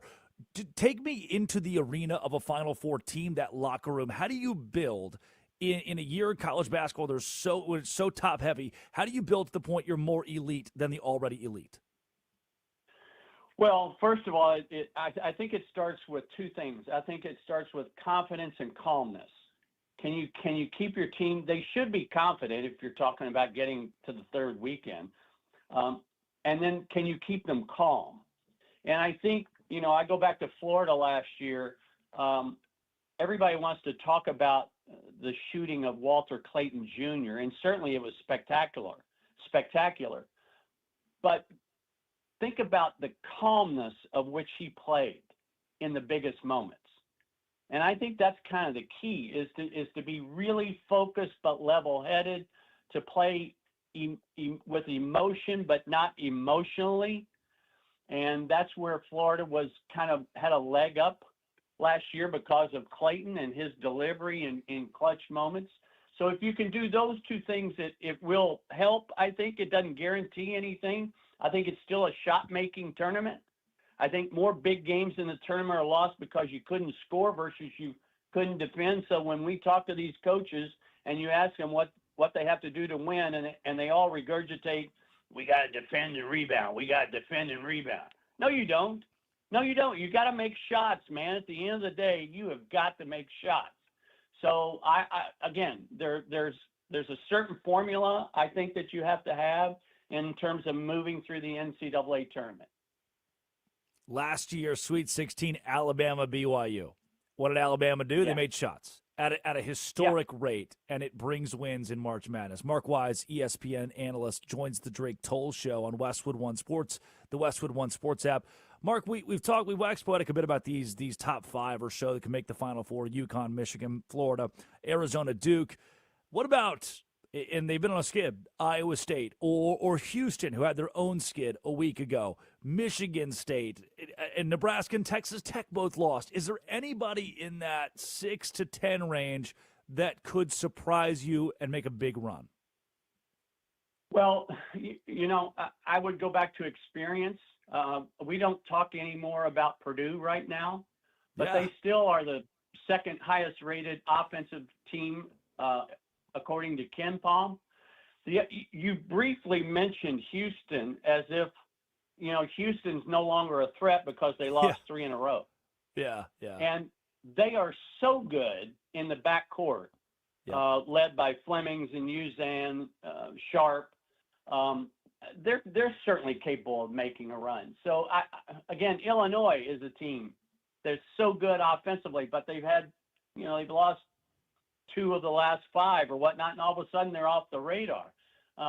They're teams, but you better be able to handle the front courts of those first 4 teams that we've talked about. The one team that is kind of getting lost in the shuffle of the number 1 stuff is UConn because of the way Florida's playing and waxing people, and UConn has had some close calls down the stretch. But you better have some sort of answer for that front court of that first 4. Now, usually great upsets start at the 3-point line, the genesis of a great upset. So who can make threes in a tournament setting? Mark, before we let you go here, and incredibly grateful for your time and taking time to join us and talk really the full scope of college basketball. As we get closer to these conference tournaments, if you are in the upper echelon, if you're a Duke, an Arizona, a Michigan, a Florida, what do you need to get out of that week in a conference tournament? And honestly, is the best thing to do is get out of that conference tournament, go home and get rest? I got to tell you, that's a great question. And it changes from year to year. We go back to UConn in the year that they had to win 5 games in the NCAA, in the Big East tournament, and then went on and won the NCAA tournament. Florida did that last year, winning the SEC tournament. And everybody says you'd rather lose early and get the rest. Here's what the number one thing for those teams to get out of these conference tournaments is to get out healthy, because you just don't have time. I don't like teams that are damaged goods in terms of their health. BYU is a great example in terms of their struggles. Texas Tech is having to redo themselves, and I get it. They went to Iowa State and won, which was fabulous. They lost at home last night. So they're trying to retool along the same way. So that would be the very first thing I would say is make sure you get out of that conference tournament healthy. ESPN's Mark Wise at MW Hoops on Twitter. Again, grateful for your time. Thank you for joining the Drake Toll Show and giving us college basketball's perspective. Thanks, and enjoy the madness. It is here. We sleep in May. We'll play the Final Four of the National Championship in April in college basketball. And I told you yesterday, 2 days ago maybe it was, Arizona needs to be in your Final Four as you're betting your futures. If you are betting, this isn't a betting show. I don't talk betting, but I do think about it quite a bit. And I do put money. Did I put money on anything last night? Last week I won $275. Cha-ching. Yeah. So what? It's $275. It's a good little thing to win. And this year, if I go to my betting app and see who has the best or worst odds, the odds that I like to make the Final Four, you'll find right now Florida at plus 150. That's a really good bet to take. Arizona at minus 120. And those are interesting lines. There are years where nobody has such bad odds for the consumer. Here, minus 170 for Duke, minus 160 Michigan, minus 120 for Arizona.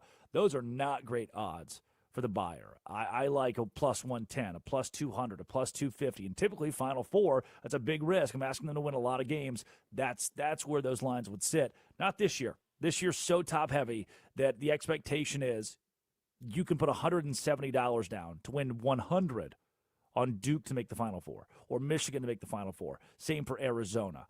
Arizona at minus 120 is my favorite one out of that. Florida at plus 150, $100 to win 150. That's not a bad spot to hang around if you're looking at the Final Four. Illinois at plus 300 or Iowa State at plus 400, also in those categories. I would not put money on Texas A&M. I would not put money on NC State. I would not put money right now on still Gonzaga or North Carolina or UCLA. But I told you the contenders, the top end of college basketball, should continue their winning ways in March, all the way to the Final Four. Westwood One Sports, the Westwood One Sports app. When we return, Kyler Murray is no longer a Cardinal? That's weird. Is that good or bad? I'll tell you. This is the Drake Toll Show. The Cowboys place the franchise.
Gathered in their masses, just like witches at black masses. Evil minds that plot destruction,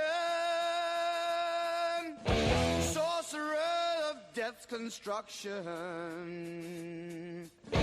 In the fields of bodies burning, as the war machine keeps turning, death and hatred to mankind, poisoning their brainwashed minds. Oh Lord, yeah.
darkness world stops turning, ashes where the body's burning. No more war pigs of the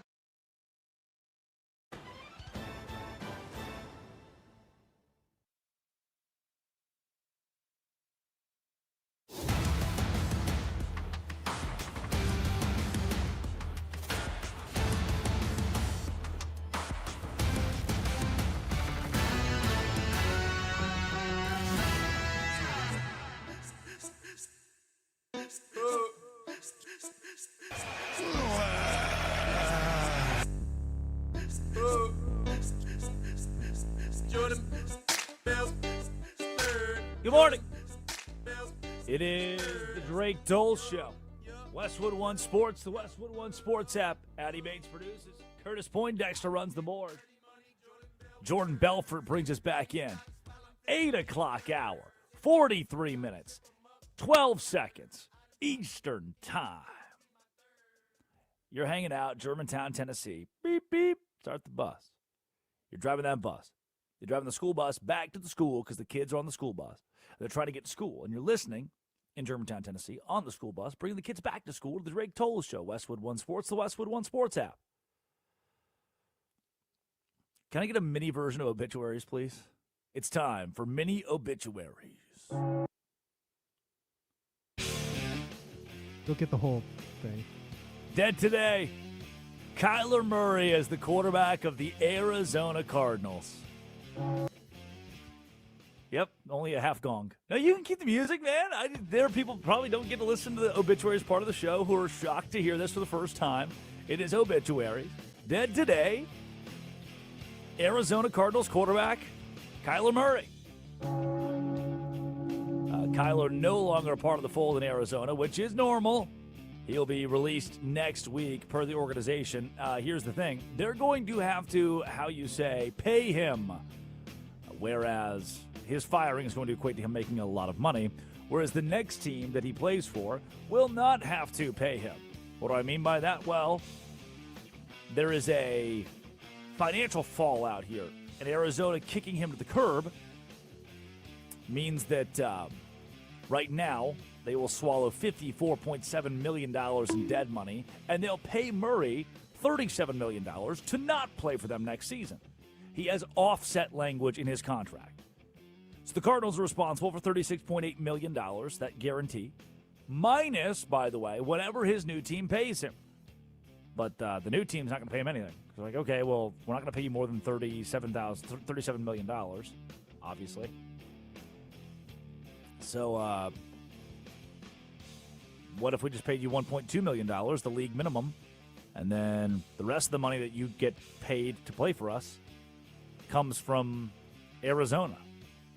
And he said, oh, yeah, that's kind of smart, actually. So he's going to play for free next year for the Vikings, for the Jets, for the Browns, for somebody. He said he's apparently narrowed it down to 2 franchises he would like to play for. Huh.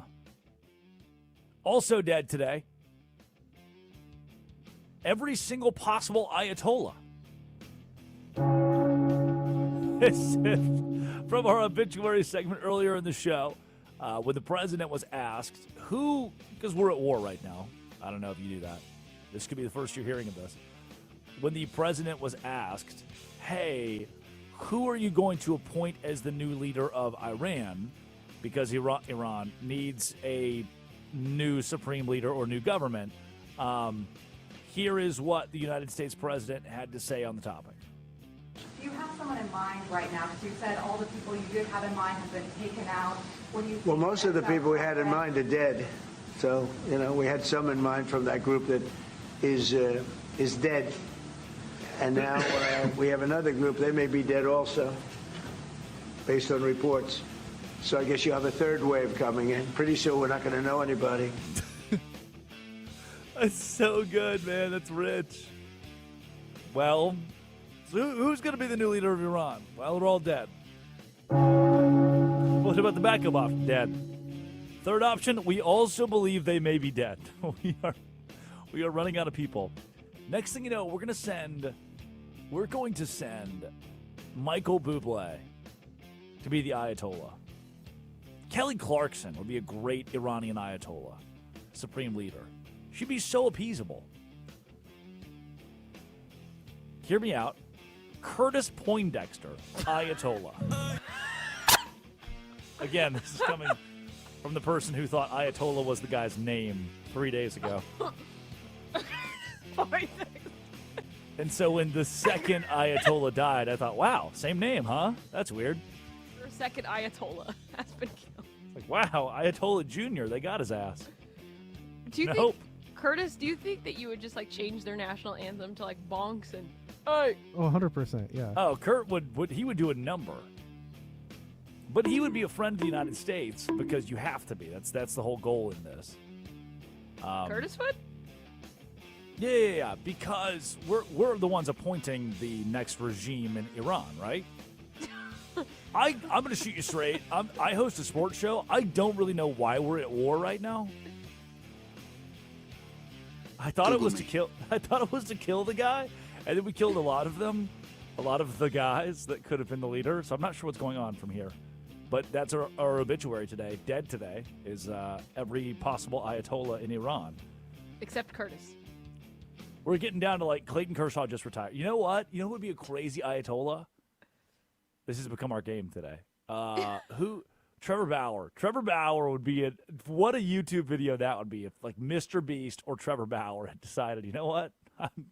I'm the supreme leader. Bryson DeChambeau. Those three guys, Mr. Beast, Bryson DeChambeau, and Trevor Bauer are the same guy. I can't explain this it, is a but they setup for a are. weird joke, isn't it? No. Yeah. Mr. Beast, Trevor Bauer, and who was the other guy? Bryson DeChambeau. And Bryson DeChambeau walk Kiss, into marry, a bar. kill. Bartender says, "So, which one's the Ayatollah?" And they have to decide from there. All right. How much time do you need for this? We could start whenever you're ready. I'm interested to see how this is going to go. I don't think we have 4 minutes worth of game here, but what if we do? We're going to see. Addie, can you explain what's happening today? Since we punted Weird Wednesday, nobody liked it. Yes, so as I was doing laundry yesterday, I texted Drake. I was like, how do you feel about Weird Wednesday? Like, can we get rid of it? And he was like, kill it with fire. So that's what we're doing. We've created a new game, and it is called Who Are You? And so how this is going to work is Who Are You Wednesday? Who Are You Wednesday? Wacky Wednesday? Curtis, what's the name of this bet that I sent you? There's no way this is the music. It's called Pigeons Okay. on Holiday. Pigeons on It's Holiday? a very Addie Bates coded bed. I want you to feel like you're a pigeon on a holiday. Okay, you ready? So what I'm going to do here is I'm going to describe a person, an athlete, musician, actor, and you're going to have to guess who I am. Okay. Okay, so here's an easy one. Hold on. Can I just hear the music for a second? The summer had ended, but I knew that it wasn't just a fling. Sure, I had to head back to high school, but I thought maybe we could be pen pals. And maybe, just maybe, love is real. Fade to black and cue credits. Alrighty, here we go. Here's your first person. Irish actor and producer recognized for his roles in Christopher Nolan films, including the Dark Knight trilogy, Inception, and Dunkirk. He also plays Tommy Shelby in the BBC drama Peaky Blinders. Who am I? Peaky Blinders? Peaky Blinders. All right, Kurt, you got it? I'm really tired, but I know who it is, but I don't remember his name right now. Okay, you know who it is, but you don't know his name? Yeah.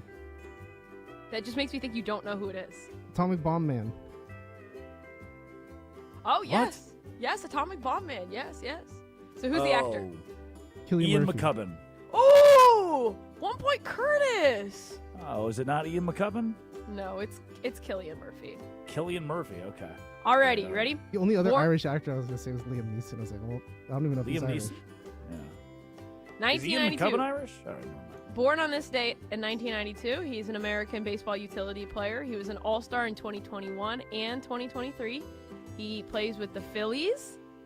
He was the triples leader for the Tigers in 2017. He was born in Florida, and usually when something bad happens, he has a deep drive to left field. Oh, I mean, I don't think Curtis is going to get this one. Curtis. I don't, because I don't care about baseball. Bang! Nick Castellanos, 1-1. Ding, ding, ding. Yes. I don't know if I'll put this headset on again, whether it be for my bosses at Fox. I pride myself and consider myself a man of faith. American singer, songwriter, dancer, and philanthropist who was, so he's dead or alive, dead, who was the world's most popular entertainer in the 80s, known as the King of Pop. Am I going? Yes, you're going. It's Michael Jackson, obviously. Oh! It is Drake Michael didn't- Jackson. Yes. All right, Curtis is up, 2-1. Good job, Good job, Curtis. Alrighty, born on this day in This is why I'm 1990. the Ayatollah now. He's an American basketball forward. He has championships in 2015, 17, 18, 2022. He is a 4-time NBA All-Star, and playing on Christmas is very difficult for him. He has championships. Oh, my gosh. They've won that many championships? Read the years again. 15 what?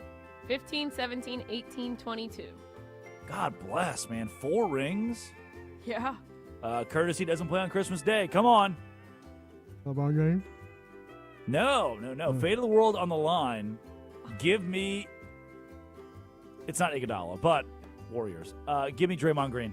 Ding, ding, ding. It's 2-2. Nice. Alrighty. Here's the final one. You ready? 3-2. Known as the star of the Drake Toll Show. Oh. Stands about a foot in height, 17 pounds. Fan favorite guest appearance daily. Oh. Including right now in that moment. On the computer. Pete Curtis. Blue eyes. He's Pete. Sinatra Yes. Buble Bates. Sinatra Buble Bates. Curtis won. Good job, Curtis. Oh, my gosh. I hate that I like that game. It was fun. It made me think. The cat one didn't because it's pretty easy. Oh, star of the Drake Toll Show. That's Addie Bates. She produces the Drake Toll Show. Curtis Poindexter runs the board in Culver City, California, Santa Monica, California, Los Angeles, if you will. Addie Bates is out of Washington, D.C. Colin Jones presiding. Bruce Gilbert, Senior Vice President. Armin Williams, Program Director. Thanks to those guys for putting us on the air. Nick Costos, the fastest show in all of sports with You Better You Bet, is coming up. Buck and Abdallah, Jim Rome, and a whole host of great hosts right here. 6 a.m., 9 a.m. See you tomorrow. The Drake Toll Show.